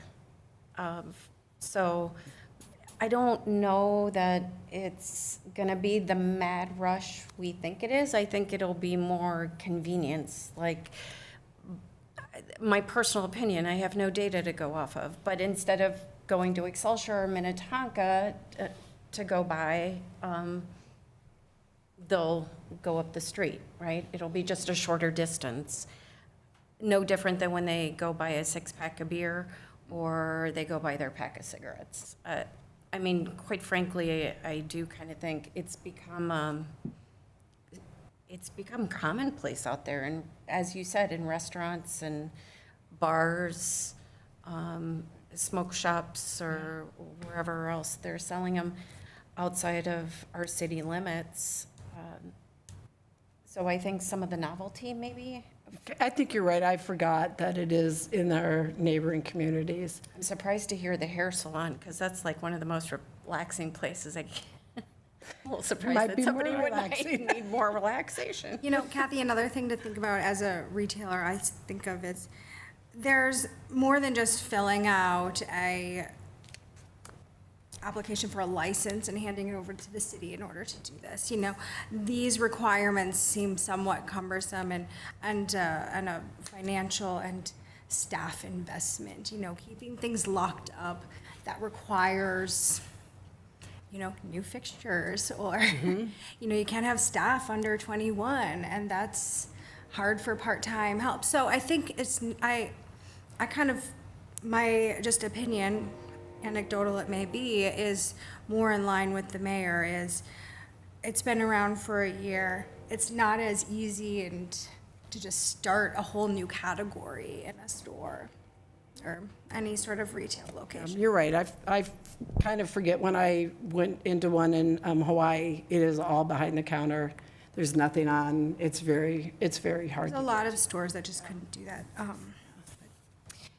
In terms of, from a city perspective, with the requirements for placement of the product is that something that we would intend to, outside of our compliance check, maybe do some education when someone gets approved and decides they're going to start selling it, to go in and take a look around and say, hey, the statute says it's supposed to be locked, it's supposed to be behind a counter, it's not supposed to be easily accessible, and yet you have it right on the edge of your countertop. Are we planning on doing some level of oversight and compliance?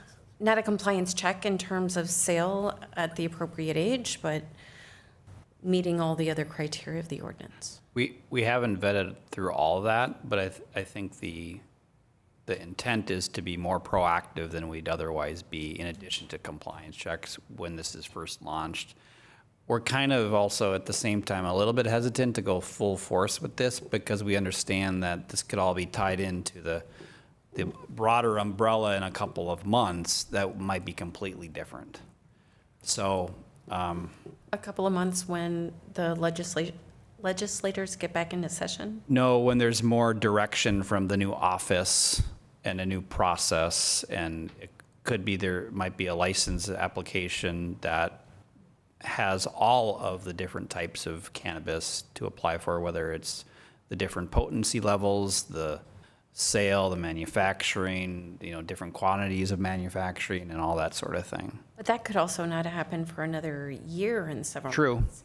So my concern would be we pass this, and then we have this gap of time from when we authorize someone the ability to sell and the full compliance and respecting the spirit, right, and the letter of the law.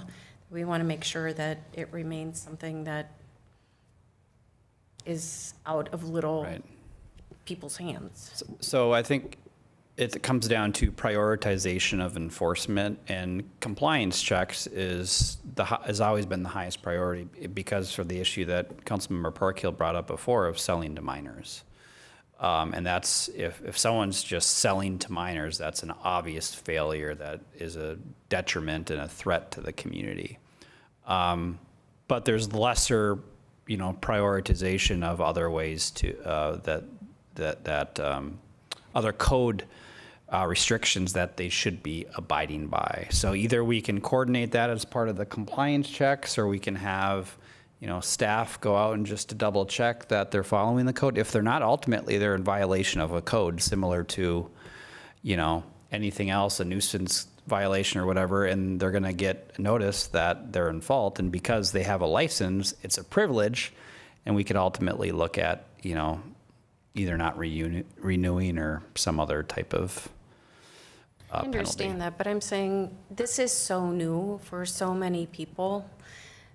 Let's create an education component for our applicants, right? A copy of the code, Right. a week or two after, maybe it's police or staff or somebody goes in and say, hey, things look great. However, technically to be in compliance, you need to have this up on the shelf behind the counter where someone can't just, walk away with it, or whatever the intent of this. Madam Mayor, I think that's good direction. I think we can do that.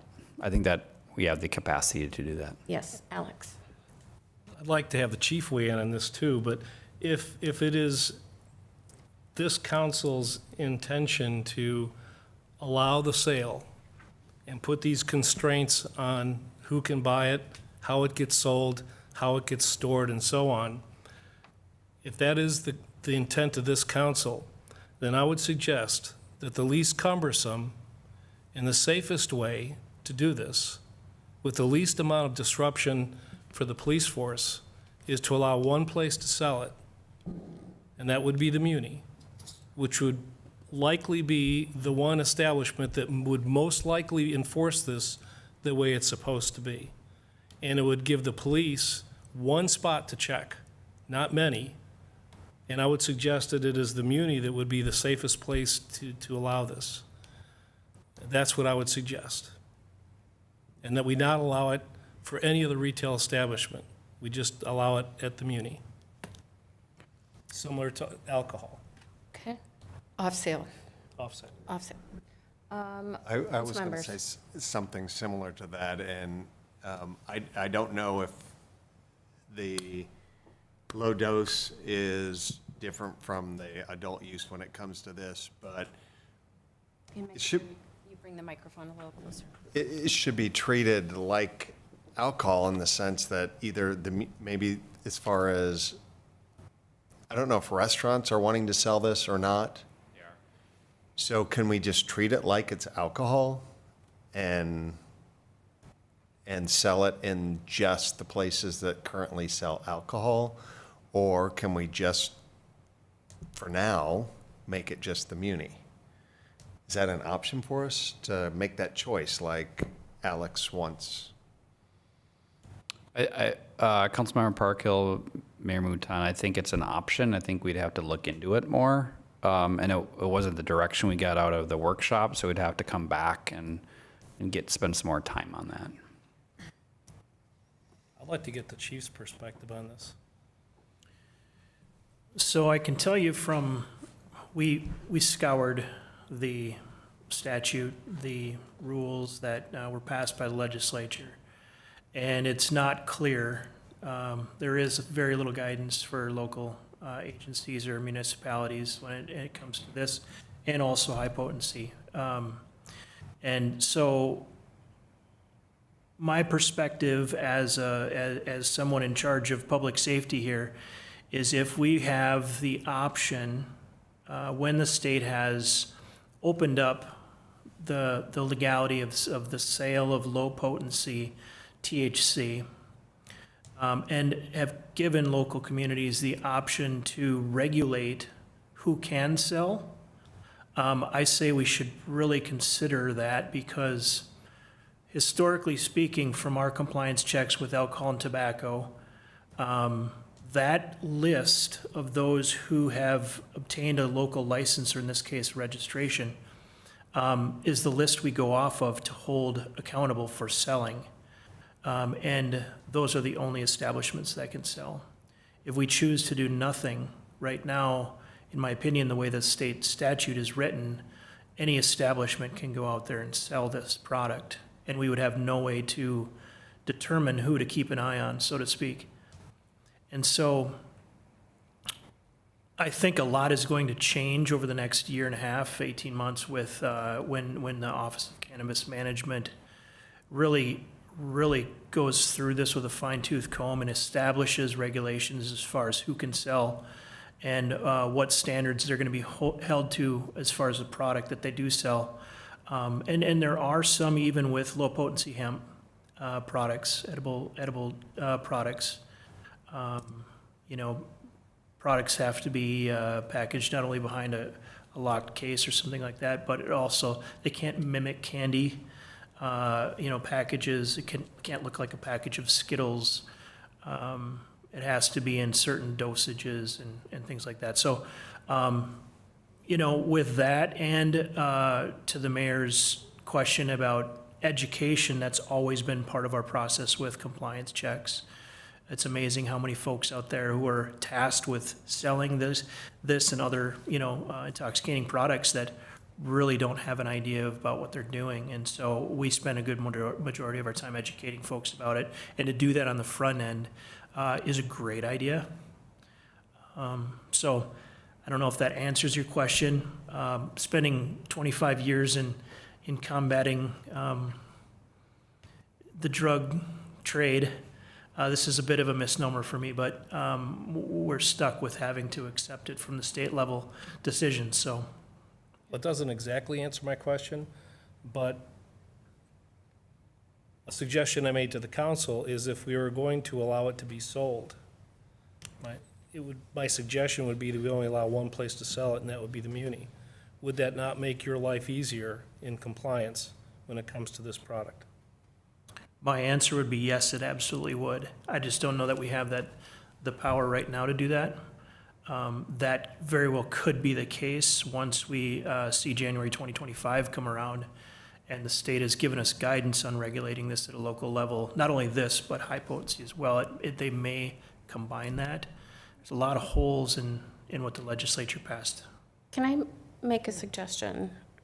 Because I do think we need to pass something, otherwise it's Pandora's box, right? The kimono's wide open, every pun under the sun. We have zero control over anything. I would feel much more comfortable that we have some framework in place to regulate who is able to sell. Do we have the ability to pass something tonight, further look into Councilmember Plekish's question about then further tightening this? I recognize it's additional work, but further tightening this to one location for off-sale edible sale and distribution. And Low potency or all? well, we're only talking talking about about this low now. Yeah, potency. okay. Yeah. We'll wrap that into it. Well, I mean, before we do that, I don't know that that's something I would want to support. Frankly, does the Muni have the best record? I don't know. We've never been told who's failed the most compliance checks. Is that something to consider as well? And frankly, I think it's inhibiting some of our commerce, which we know successful businesses help keep our tax base and our tax levy down. So I'm not willing to put low potency just at the Muni. I think there's opportunity for other entrepreneurs, and I don't want to discount that out of unknowns and fear. I think this has been around for a year. We've seen it in other communities. I have some specific questions about this ordinance, if I could segue into those. If that would be Absolutely. You mentioned that if the liquor store carries some of the products that are drinkable per se, and that they have to be locked up. Does that mean, like, if there's a can of a low potency edible cannabinoid, would that case then have to be locked as well? What does that look like exactly? Great question. I asked that, and we had a brief discussion with staff, because I thought maybe since a liquor store, you generally have to be 21, that it's fine. But kids do go in there, if they're with their parents or whatever, so we thought it was best on the safe side to, especially if we're the only ones selling it, because we're the only ones that have a off sale, is that it would have to be behind the counter. It would. Doesn't that feel Yes. cumbersome? And where behind the counter? I just don't know that infrastructure is there. And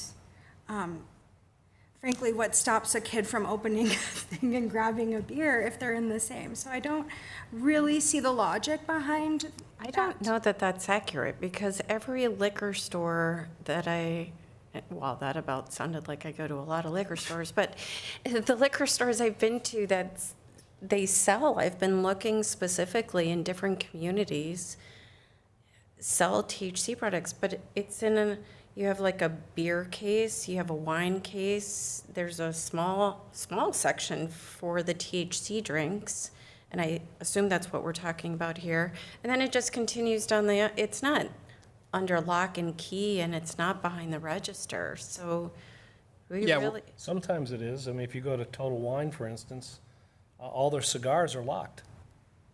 Cigars. I think that's a cost issue. Well, it's because people pilfer them and so on, I think, but. Right. And you go to other liquor stores and they got the high-end cognacs behind lock and key because they're expensive. But these are little 6-packs of. So I won't, I'll just, It's that. Madam Mayor, council members, I'm not refuting that that's how it's done in different liquor stores at all. But based on what we say is acceptable for other businesses who are selling it, we felt like it should be similar. And after the discussion with staff, we felt like it still should be locked or secured in a way. I think you could argue that, because it's a liquor store, maybe that doesn't make complete sense, but we're open to discussion. If there's children in the liquor store too, that makes me wonder about what we're doing at our liquor store too. Like, is that allowed? With supervision. 5-year-olds in liquor stores? Okay. Yes, city attorney. Yeah, Madam Mayor, I just want to make sure we're referencing the language in the ordinance and we really are parsing out the language correctly. Are you referring to, I guess it's section 7B? Councilmember? City manager brought up that at the liquor store, the product would have to be locked up. And Yeah. I questioned that because it didn't seem very logical. I'll ask other staff about this too, but I think the part of the ordinance that talks about this is section 7B3 on page 142. Is that right, Director Gellner? Yes, that's correct. Yeah, so as I read that, if we pause for just a moment and take a look at that, it just says all edible cannabinoid products must be stored either behind a counter or other area not freely accessible to customers or in a case or other storage unit not left open and accessible to the general public. So I don't know that it means they've always got to be locked up somewhere. Right. And it's talking about storage, not necessarily display, point of sale display. Now, that's me being a lawyer and reading that really carefully. I'm not sure what the policy intentions were behind that, but that's what I just wanted to point out, that's what the language of the ordinance says. Well, that's what my question was. What does the language mean? I think stored and displayed are the same thing in this case, but it doesn't have to be locked up. It has to be separated. There needs to be a delineation. Okay, well, that makes more sense to me. You mentioned also in your presentation that liquor and THC, you can't have both. Does that mean in one container? Like if a restaurant sells a edible, low potency, edible cannabinoid drink, does that mean that that drink can't have alcohol inside of it, or that that person can't also order a cocktail? Like what did you mean by that they can't have both? Well, from our take with what's been passed without a lot more details is that you can't sell something that has both of them. You can't That's use what it I as a thought. mixer. But it's not like if Joe has a cannabinoid drink, that means, Bob can't have a cocktail. You can't put the THC in the Cosmo. Fair enough. Unless it's a GHC. Those are my only questions. I thought this made pretty good sense, and it followed kind of the framework of the other ways that we regulate licenses, and I think it would be a mistake to not pass something this evening and have it be a free-for-all. So, thanks. Okay. I think we should pass something tonight. I'm not suggesting we don't pass something.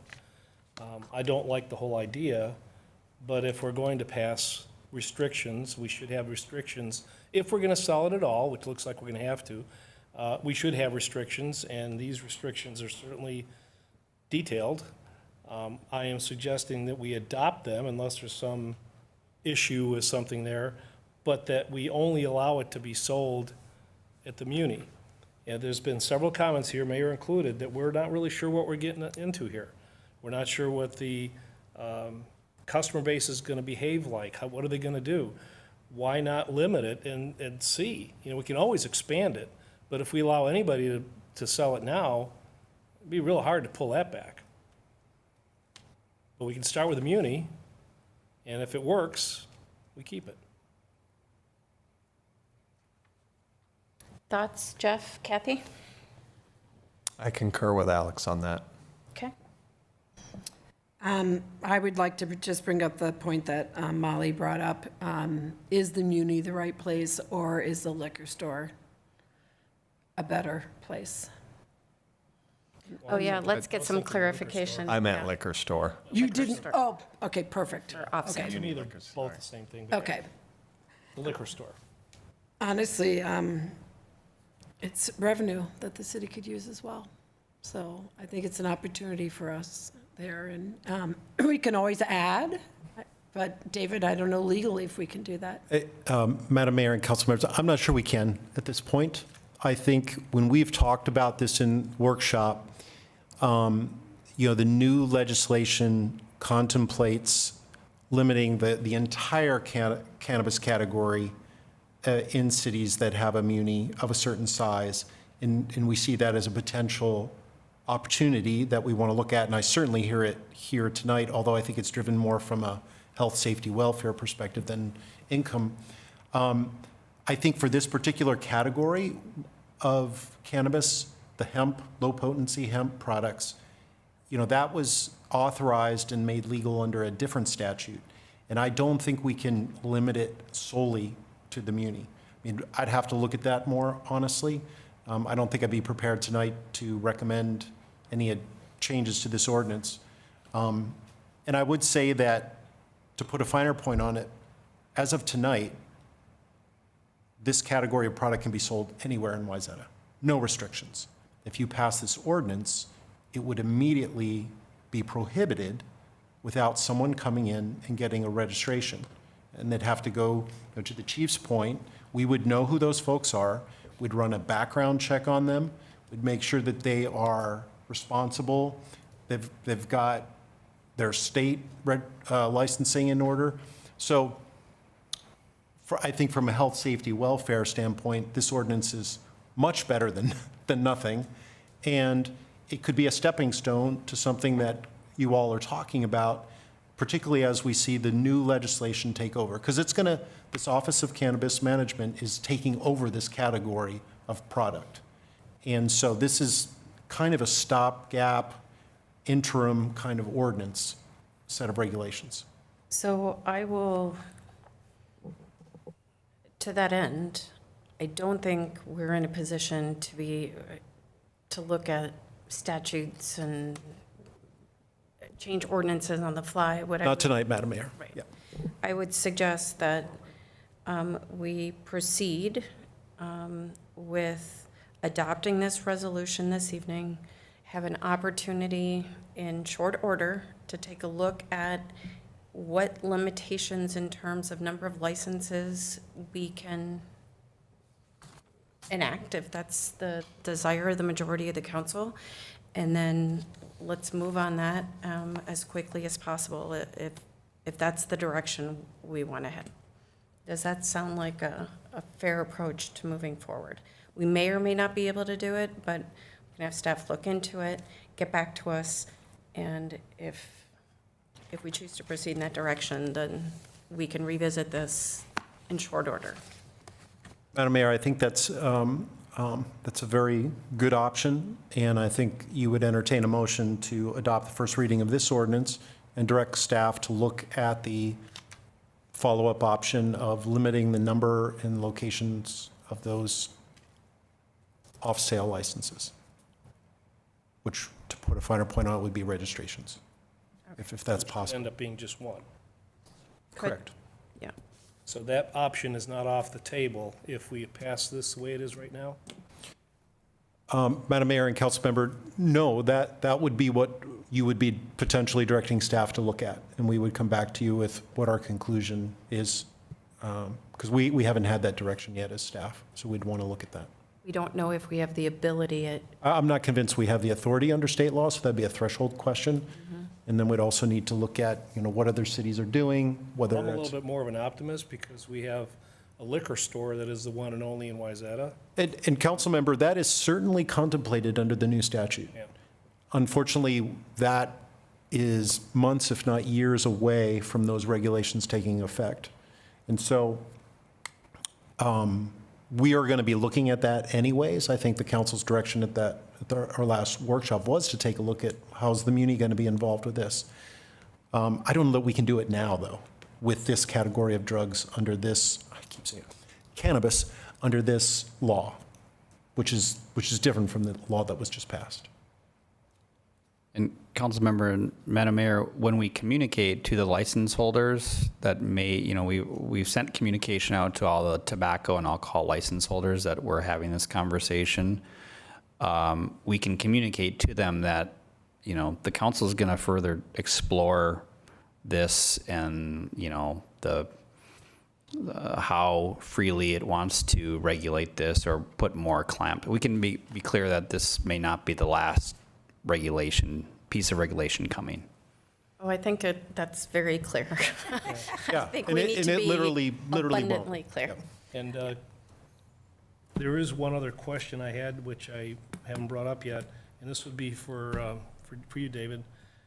There's one paragraph in here, and it's on page 143.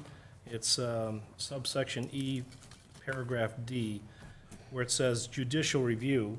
Any person aggrieved by a decision under this ordinance may have the decision reviewed in the district court in the same manner and procedure as provided by such and such statute. Why do we even have to have that in there? Councilmember, Madam Mayor, that's consistent with what we have in other licensing in the city, other municipal regulations. You know, if somebody applies for a license and council turns them down, they have the right to appeal to the district court. Okay, fine, but why do we have to broadcast that to them? Let them figure it out. Well, How statutes or Yeah. ordinances are written. Sorry, I'm a dinosaur up here. no, I take your point. We were just trying to be consistent with the way other parts of our code read with respect to licensing. That's the reason that's there. Doing it that way because we've always done it that way. Consistency and clarity. Okay, well, That's right. transparency, Yeah. yes. All right, so any other questions with regard to the language? Yes, please. I'm not sure. I feel like I should know this, but can restaurants apply for this? Yes. Okay, good. That's what I wanted to know. And indeed, Councilmember and Madam Mayor, they would have to if they want to sell this product. I mean, that's the whole point. Right now, they can do it. Okay. Any restaurant in town could sell these products. Any establishment in town could sell them. This will put in a set of regulations so that we know who is selling. They have to be a retail establishment. They can't be something else, as defined in this ordinance. And we'd run a check on them. The chief would know where they are and what they're doing, and they would be subject to compliance checks and all the regs of this ordinance.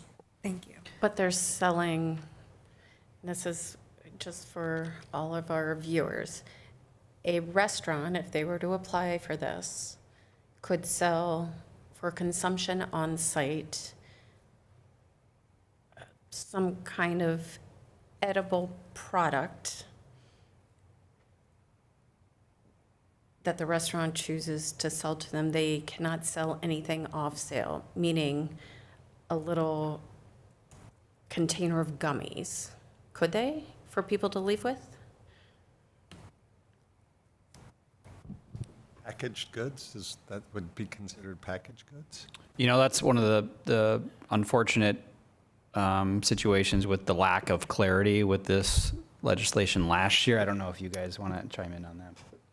So my understanding, I'd like to hear if this is your reading of it too, is that on-site consumption is allowed with the license, but it can't be sold to an intoxicated customer. And it's not allowed to be mixed with an alcoholic beverage in the restaurant example. And the product it has to be removed from its packaging, or it can't leave the premises. So like alcohol, you can't take that item with you if it's opened on site. So for example, like a THC beverage would be drinking on site and left there. Can you have a beer and then have one of these drinks? This is your second drink? Well, I think that's up to the server. You can't be, intoxicated, so that's, the server would need to determine that. But that would be possible, yes. There are municipalities, establishments that do already sell this and have for a year, and also sell alcohol. And it just depends on, I think, what you order and your level of intoxication as deemed appropriate by the staff.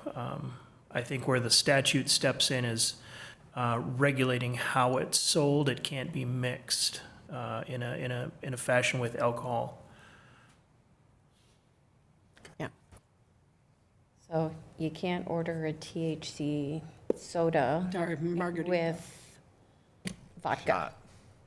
Top it off with a shot. But you could order one of each and mix it right in front of you. Well, yeah, I mean, we can't regulate everybody's actions 100% of the time. What we can do is lay the framework for the general sale, distribution, and consumption. I You know know, it's getting late here, but Chief, just odd question. If somebody is intoxicated and he has alcohol in the system and this THC, is there a test that can test a person for the combined toxicity that they've got? I mean, is it combined, do they measure the same thing? Or if it only measures the alcohol if they have and not the other stuff? Is there a test for that? There's no rapid test for THC products like like there would be with a PBT and alcohol, field sobriety test, a field instant feedback sobriety test. Blood tests would result, if it was warranted, blood tests would result in a level of THC and a level of alcohol if they were combined. But those take, those take a lot of time to get back. It's not something that's instantaneous feedback. So, And to that end, I mean, can your test determine if they took the THC an hour ago or 12 hours ago? so part of the, great question, Mayor. Part of the state's funding purpose with this, this legislation is to provide more training for what we call DREs, drug recognition experts. And that would include their law enforcement officers that are trained in detecting certain types of chemical use and having that on board. It's not a definitive test, it's just, it's probable cause. And so there are ways with different Widmark tests and things like that to determine, how much alcohol you've consumed or perhaps how much THC you've consumed over the span of time. I am not a DRE, so I can't give you the specifics on that, but I think we're going to be learning a lot more about it in the next several years. All right. Would that get included in the food and beverage tax? Yeah. Just saying. All right. Well, it sounds like we have some direction for tonight with some follow-up required. I think, are we clear on council's direction moving forward? Madam Mayor, my takeaways are, make sure that we include an education component to the licensing for businesses that do license or apply for a license, and then look into the option of being the sole proprietor or limiting sales of low potency to muni operations. For the off-sale? Yep. Okay. And Madam Mayor, I think the city manager and all of us here on staff are very cognizant of what you just shared with us this evening.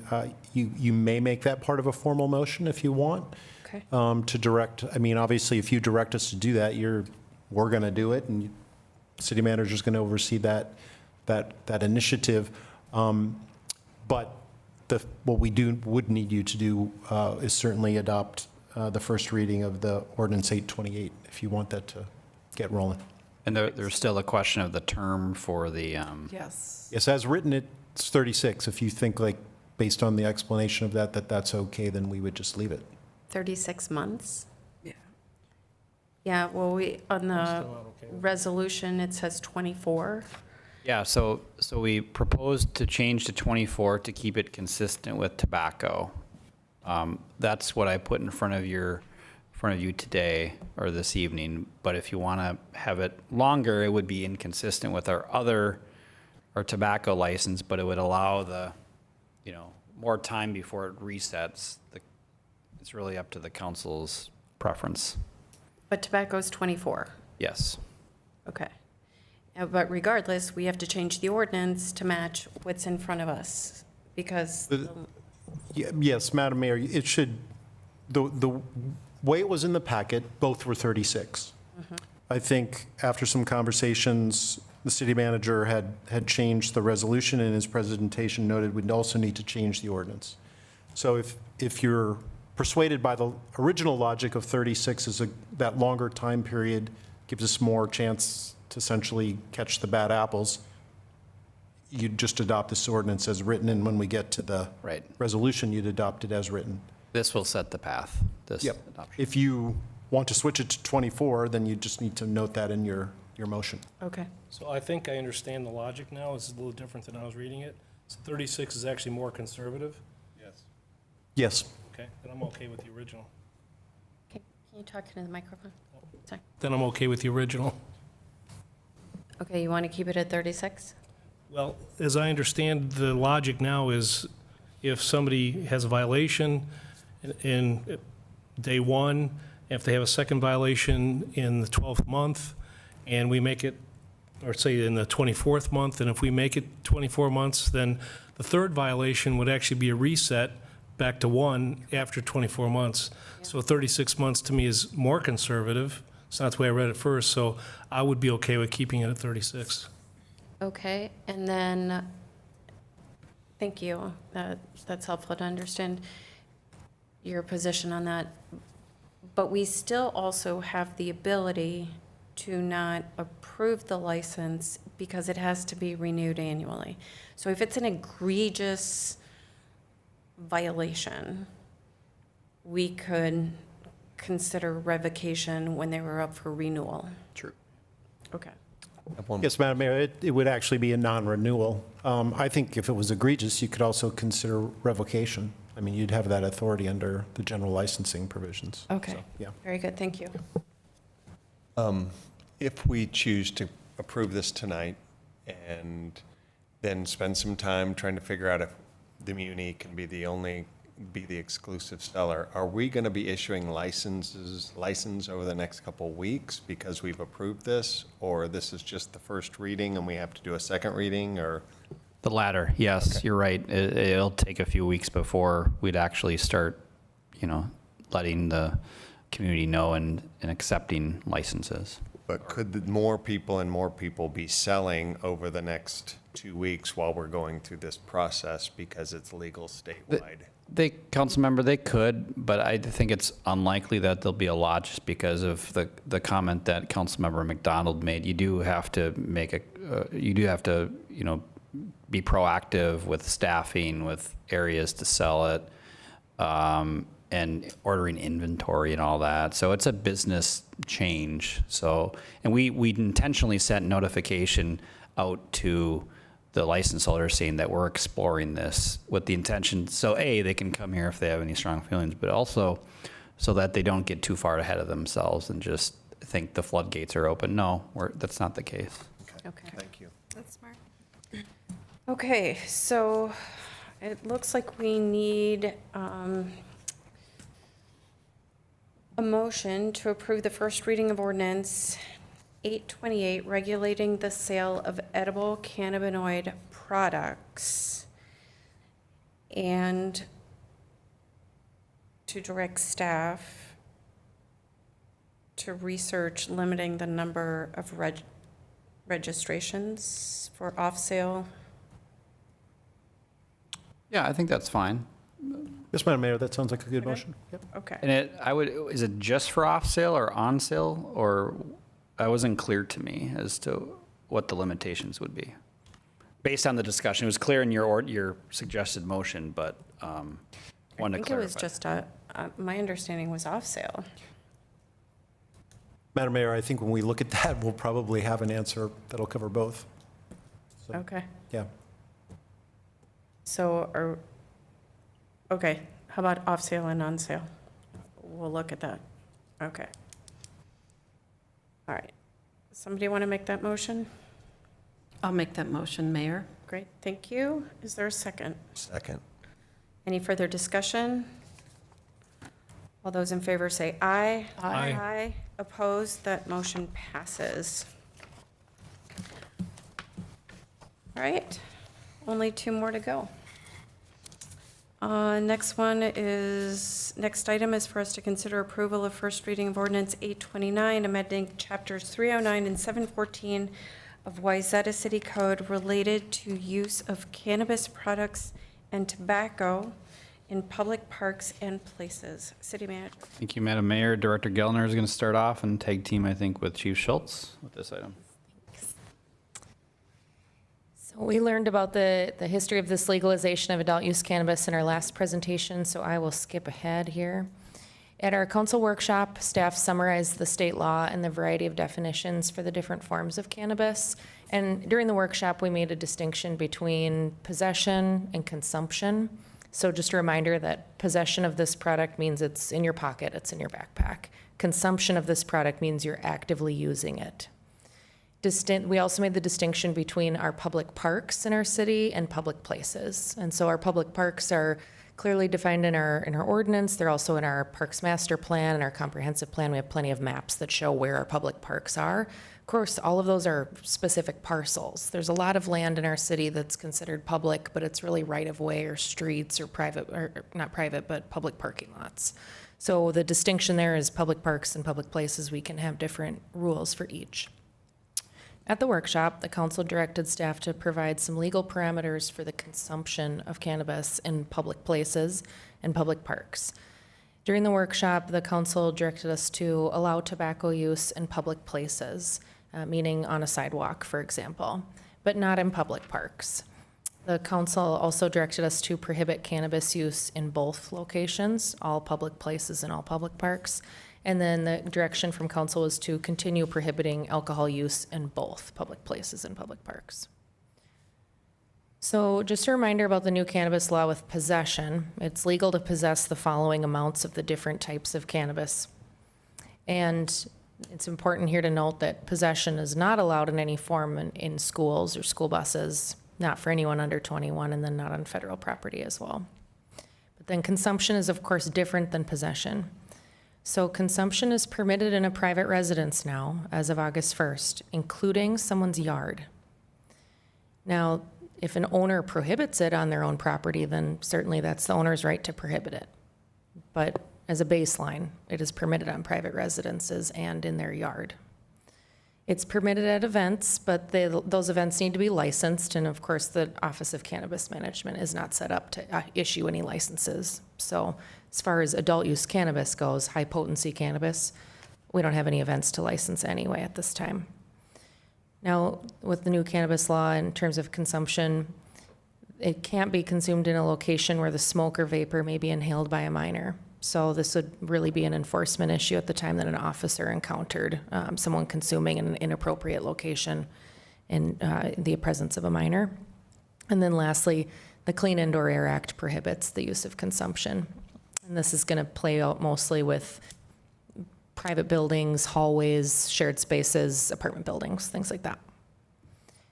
So the new cannabis law says that the state law permits consumption in public places as a baseline unless a local ordinance is adopted that prohibits it. I don't have a great list for you tonight, but we've seen news articles saying that there's a variety of cities who have an ordinance like we have here, Ordinance 829, prohibiting it in public spaces. We have some cities choosing not to partake in an ordinance like this, and so consumption is happening in public places and public parks in other cities. And this, you may have experienced this around the country as well. So cities may adopt an ordinance that prohibits consumption in a public place. In a public place, just a reminder, that's not a private residence, right, or a yard. It's not, private property, unless it's for some kind of event that's licensed. So I wanted to just set that baseline for you, and then the chief is going to describe our specific ordinance that we've drafted for you this evening. So I'll talk about some of the specifics of the ordinance as is proposed for the amendments for chapters 309 and 714. And one of the things we as staff did to try to sift through some of the issues that we had to face and how to present this ordinance, we chose to differentiate, as Director Gellner said, between public spaces and parks. And another thing we took into consideration was the importance of differentiating between intoxicating and non-intoxicating substances and how that they're going to be allowed or regulated by the city. And that is including tobacco in the case of parks, and I'll explain why. So as the ordinance is presented, the amendments deem that no person shall consume or use within any public park, I'll talk about public parks first, any intoxicating liquor or any beer. That's currently the standard as it sits today. Tobacco products, and Wayzata is actually in a minority for a lot of local municipalities with their park ordinance not prohibiting that as it sits right now. In addition to that, cannabis flower, cannabis products, lower potency hemp edibles, all of your lower potency hemp products as defined by state law. And just a caveat that that prohibition shall not extend to non-intoxicating cannabinoids, which typically is referred to as CBD. It's a different type of product. If you could go to the next slide. So in relation to tobacco consumption in public parks, why would we want to all of a sudden issue an ordinance that prohibits that? And my answer to that question is primarily just to make the inherent difficulty of enforcing cannabis use in a park a little bit more, a little bit easier for officers. You're not going to have to go up to the person to determine whether or not they're smoking a cigarette, a cigar, or cannabis. You see smoke in a park, it's just against the ordinance. And of course, that would not be the case with all of the other public places in regards to tobacco use. It would not be prohibited. Tobacco use would not be prohibited to be consumed in other public places. And when we talk about the other type of public place where, as Director Gellner said, talking about right-of-ways or public parking lots, and similarly, no person shall drink, use, or consume intoxicating liquor or beer or cannabis, what you might expect on a public street or in any other public place, including private parking lots open to the public. A restaurant's parking lot after they leave the establishment, things like that. And again, such prohibition shall not extend to the non-intoxicating cannabinoids, CBD, or tobacco. And some of the driving factors behind our proposal of this ordinance, certainly public health and safety is paramount in preventing nuisance and disruptions. I think that's going to be an issue that we're going to be dealing with for a while, but also encouraging responsible consumption and compliance with state and federal laws. Our youth population, vulnerable populations are of concern as well. And respect for individual property rights and just overall avoiding negative perceptions related to the use of cannabis in public in Wayzata. And some of the budget considerations, it's really not expected to impact the budget very much. Of course, there may be some staff time devoted to enforcement efforts and education efforts, as you mentioned. But when the Office of Cannabis Management begins to license for the sale of these higher potency as well as maybe lower potency cannabis, certain sales taxes will be returned to local municipalities that may offset those costs. So with that, we just, staff would ask you to approve the first reading of Ordinance 829, amending those chapters related to the use of cannabis products and tobacco in public parks as well as places. Thank you, Chief. A quick question for you. Will the department be tracking separately incidents, violations that occur as a result of the use of cannabis products for reporting back to the state or even for the council's use if we need to go to our representatives and say, hey, here are the problems that we're facing? Or maybe we don't, but will we be tracking those numbers? Yeah, that's a great question, Madam Mayor. The answer to that is absolutely. We already do that with certain types of issues we think would be of concern, whether it's the train tracks or over serving at a bar or things like that. We have a useful tool in our records management system that allows for that very easily, yes. Excellent. Okay, thank you. Other questions for the chief? Yes, Molly. Thank you. When we mentioned right-of-ways, and I know that some of our outdoor patios are in the right-of-way, how does that work with is that on sale? low potency, the thing we just discussed for quite some time. Is that clear? So will that prohibit a restaurant from being able to put that on their menu or say you have to go inside to drink that drink?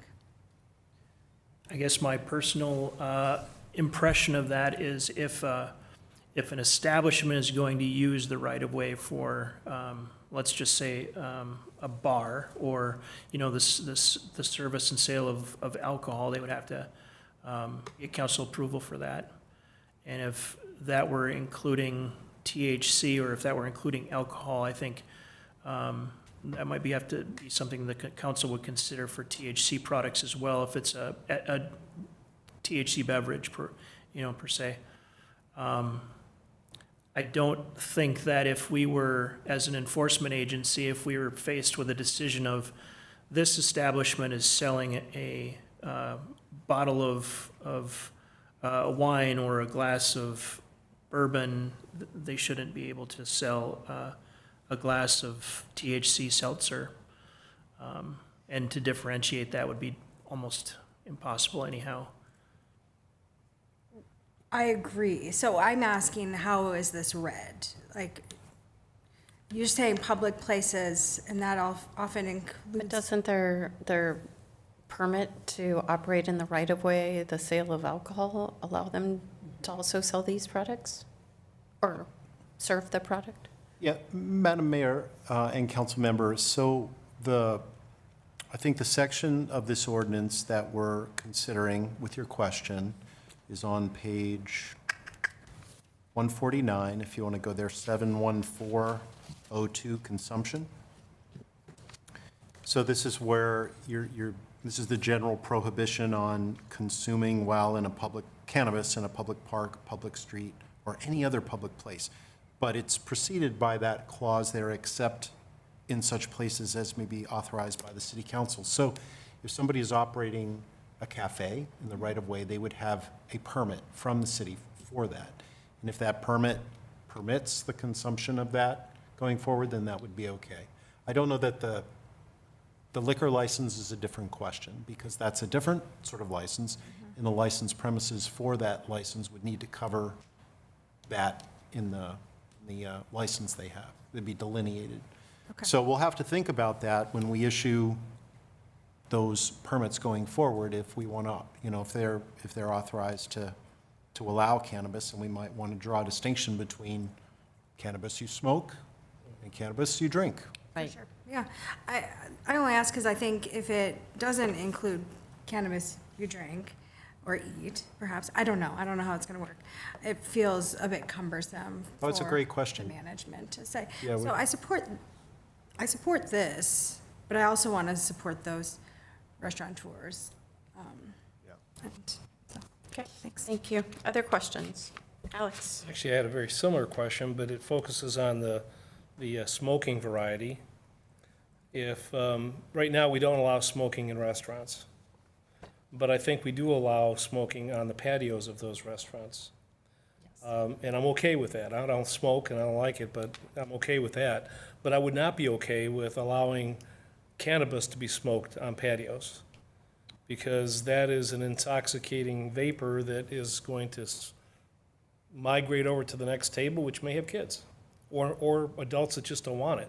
So I don't know if this is something we need to consider in this particular ordinance, but wherever that needs to be addressed, I think it should be addressed, that we should not allow the smoking of cannabis on a patio, which is not a public place, it's not a public park, but it's a place where we shouldn't allow it. We do allow smoking on a patio? I don't think so. My understanding is businesses may prohibit it themselves. I'm not Yeah, sure I that we do. think you could have a restaurant that would allow smoking in particular tobacco outside of their establishment, and that may include a patio. I would venture to say that a great majority of them probably prohibit it. But I think that would probably be, in that particular case, I think that would be more at the discretion of the establishment. And in your your specific example, Councilmember Plekish, that if someone were smoking on a patio and kids were subject to that secondhand smoke, that would be a violation of state law. I wasn't necessarily focusing on just kids, but adults too that just don't want to take it I in. think that would be, I mean, and again, I kind of think that that's similar to cigarette smoke. If you don't like it, you can ask them to stop or get up and leave, but it's two adults figuring it out. Right. I don't think we can regulate that. And I don't necessarily think that restaurants are going to want to have to deal with that. So it's an easy solution to encourage our restaurants to consider prohibiting it. But I haven't seen somebody smoking on a patio in probably 15 years. So I think that it may be allowed, but I don't think I've seen it. The practicality of it is I don't think I've seen it. And I have, Based on not in anything. Wayzata, but I have in Yeah. Minnesota, yeah. Particularly cigars, you know. To me, it's a lot like we've allowed smoking cigarettes in our parks. I've never seen anyone smoke these things Right. are sort of. yeah. Right. Okay. Any other questions? Well, I think this is a long overdue change that came to light through this new legislation. The fact that we're a community that likes its parks so much, I can't believe we banned alcohol, but we didn't ban cigarettes. That's just amazing to me. But regardless, here we are, and this time it's expanded to the use of cannabis. So would someone care to make a motion to approve the first reading of ordinance 829, amending chapters 309 and 714 of the Wayzata City Code related to the use of cannabis products and tobacco in public parks and places? So moved, Madam Mayor. Thank Second. you. Motion's been first and seconded. Is there any further discussion? All those in favor say aye. Aye. Opposed? That motion passes. And we are on to our last item, new business. That is to consider adoption of Resolution 45-2023, amending the 2023 fee schedule to establish application fees for an edible cannabinoid product business registration. City Manager. Thank you, Madam Mayor. This will be quick. So this item is directly tied to item 8E in ordinance 828 regarding the regulation of the sale of edible cannabinoid products. It's really implementing the fee schedule. Here's a summary of what was prepared just before the meeting. It changed, and we changed it to 24 after getting some feedback now based on the action earlier. I would suggest that the violations are changed. Actually, you know what? I'll mention the change, which I'm doing now, but the violations are in that clarifying language is it already in the ordinance, so it's kind of a moot point here. What's really important for the fee schedule are the two items at the top, which establishes the application fee and then the background check fee. Those fees change, on an annual basis often based on inflation and other considerations. So that's what's in the fee schedule, and that's really, I would suggest just taking the violations and other stuff out just for simplicity. All the council really needs to decide on whether they agree with that proposed fee amount for the application background check. Ultimately, those fees should cover the cost of administration. We think hopefully they will. They're similar to what other communities have done, and I think we're going to need to reevaluate them as time goes on, at least within the next year. But that's what we suggest as the fees for the application fee and the background check fee. So, wait a second, because now I'm utterly confused.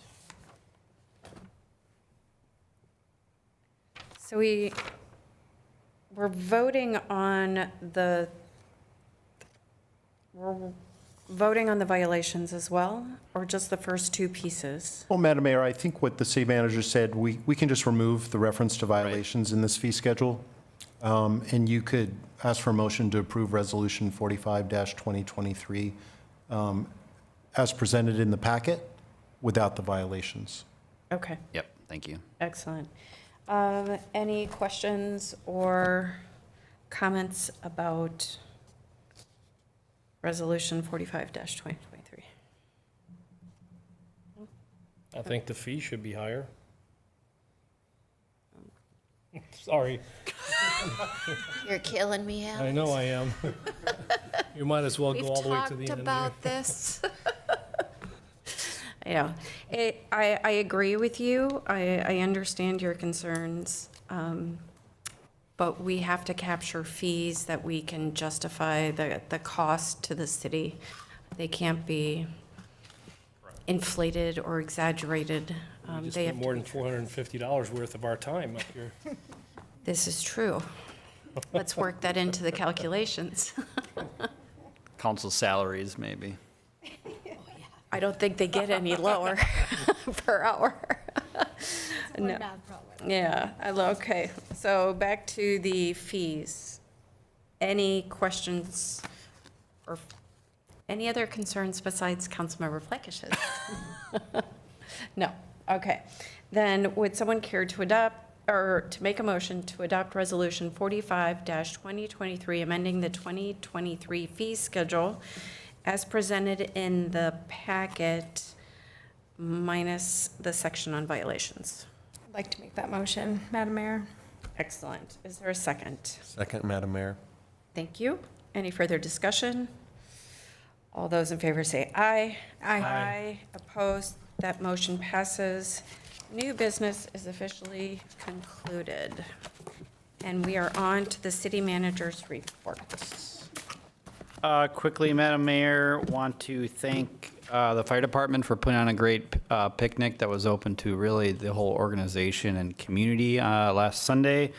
I know that they had a lot of folks for that, despite kind of the on and off sprinkles. So thanks for the fire department for bringing that, putting that on. Great community event. Also, of course, Night to Unite was a really awesome event. That was on the 1st. The community really came out, thanks to all the folks that hosted the block parties throughout the community, thanks to the police and fire departments for coordinating and leading the event, thanks to staff, the council for attending, and the community for just showing up. It was perfect weather, a lot of good, fellowship, camaraderie, all that sort of thing. And we got to talk about our boast about our public safety departments and got some good feedback about how we can provide services even better. So great event. So thanks again to Chief Schultz and Chief Clapperich, especially for leading that. Two quick other things. One, just an update on Panaway, the Lake Walk. Good news over the last couple weeks. As you probably have heard, the pilings are being driven into the lake bed, and they're not having to drive them as deep as we thought initially. They're about 20 feet less deep, which is a good thing. That saves on material costs and labor. So happy about that. We'll have another update in terms of how construction's going and how we're doing with the budget in over the next couple of meetings.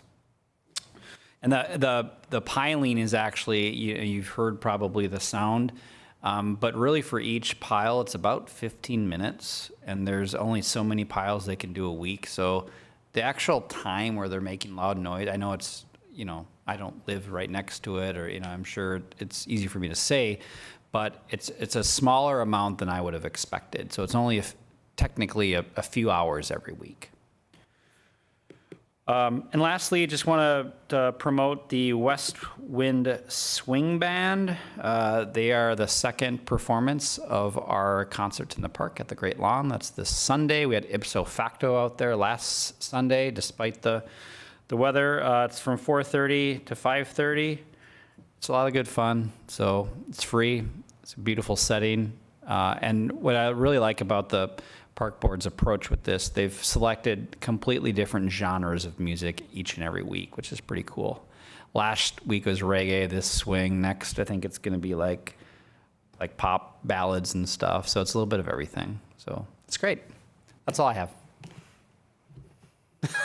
No noise complaints about our music in the park? Well, I don't want to jinx anything, Madam Mayor, because you usually get the brunt of that. So not yet. Well, I just heard that a neighboring city gets complaints about their weekly concerts, so I was just wondering if we had received any. I did not. Me neither. No. So I guess swing bands are A-okay on the noise decibel level. And reggae, too. And reggae, I know. So we'll keep our fingers crossed. Excellent. Wonderful. I apologize I was not able to make it to night tea night or our luncheon, but I heard wonderful things, so thank you.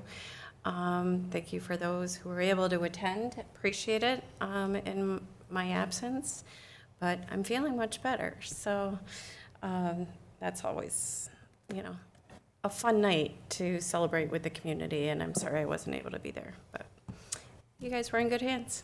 Anyway, would someone care to make a motion to, yes, Kathy? I just have one subject I'd like to bring up really quick, since it's going to be on our strategic meeting. Well, let's talk about it at the strategic meeting. Well, it'll give people some time. In our latest issue of Minnesota Cities that we get in our mailboxes, there's a really good article on the benefits that cities see from the regulation of short-term rentals. So when you get some extra reading time, you might want to just read that. Oh, that's perfect. Thank you. That's all. Thank you. Okay. I have one thing to say. Yes, Jeff. So it's a public service announcement. On August 19th, a group I'm affiliated with is a military veterans organization called Project Got Your Back, is trying to get the longest a boat parade.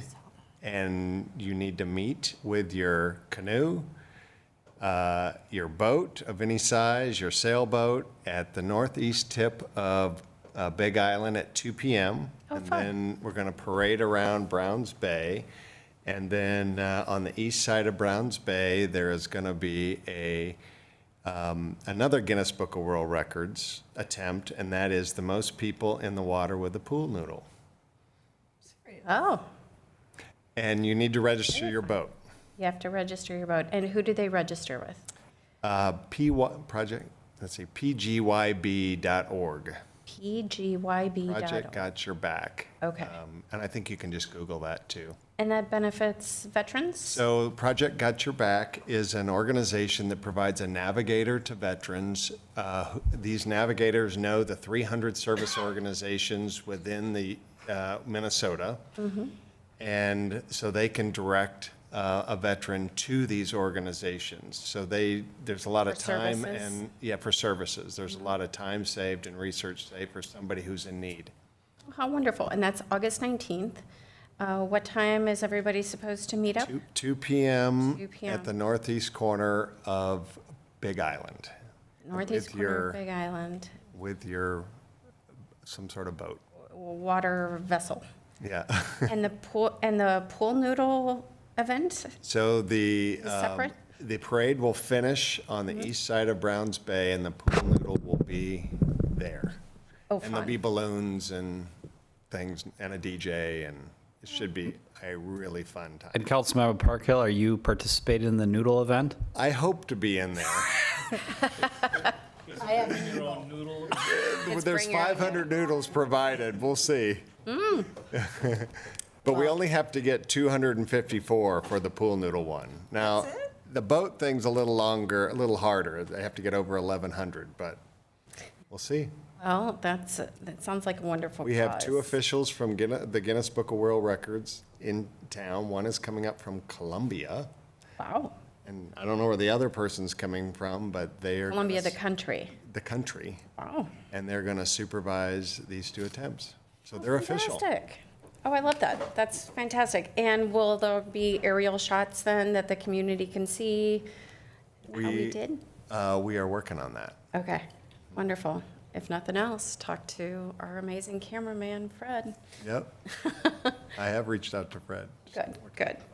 Well, fantastic. Well, best of luck. I will be out of town, so I will not be able to partake, but I look forward to hearing that 2 records will be beat. Let's hope. Yes, on the night. Thank you for the time. Fantastic, absolutely. All right. Well, would someone care to make a motion to adjourn? So moved. Wonderful. And is there a second? Second? Any further discussion? All those in favor say aye. Aye. Aye. Opposed? We are adjourned.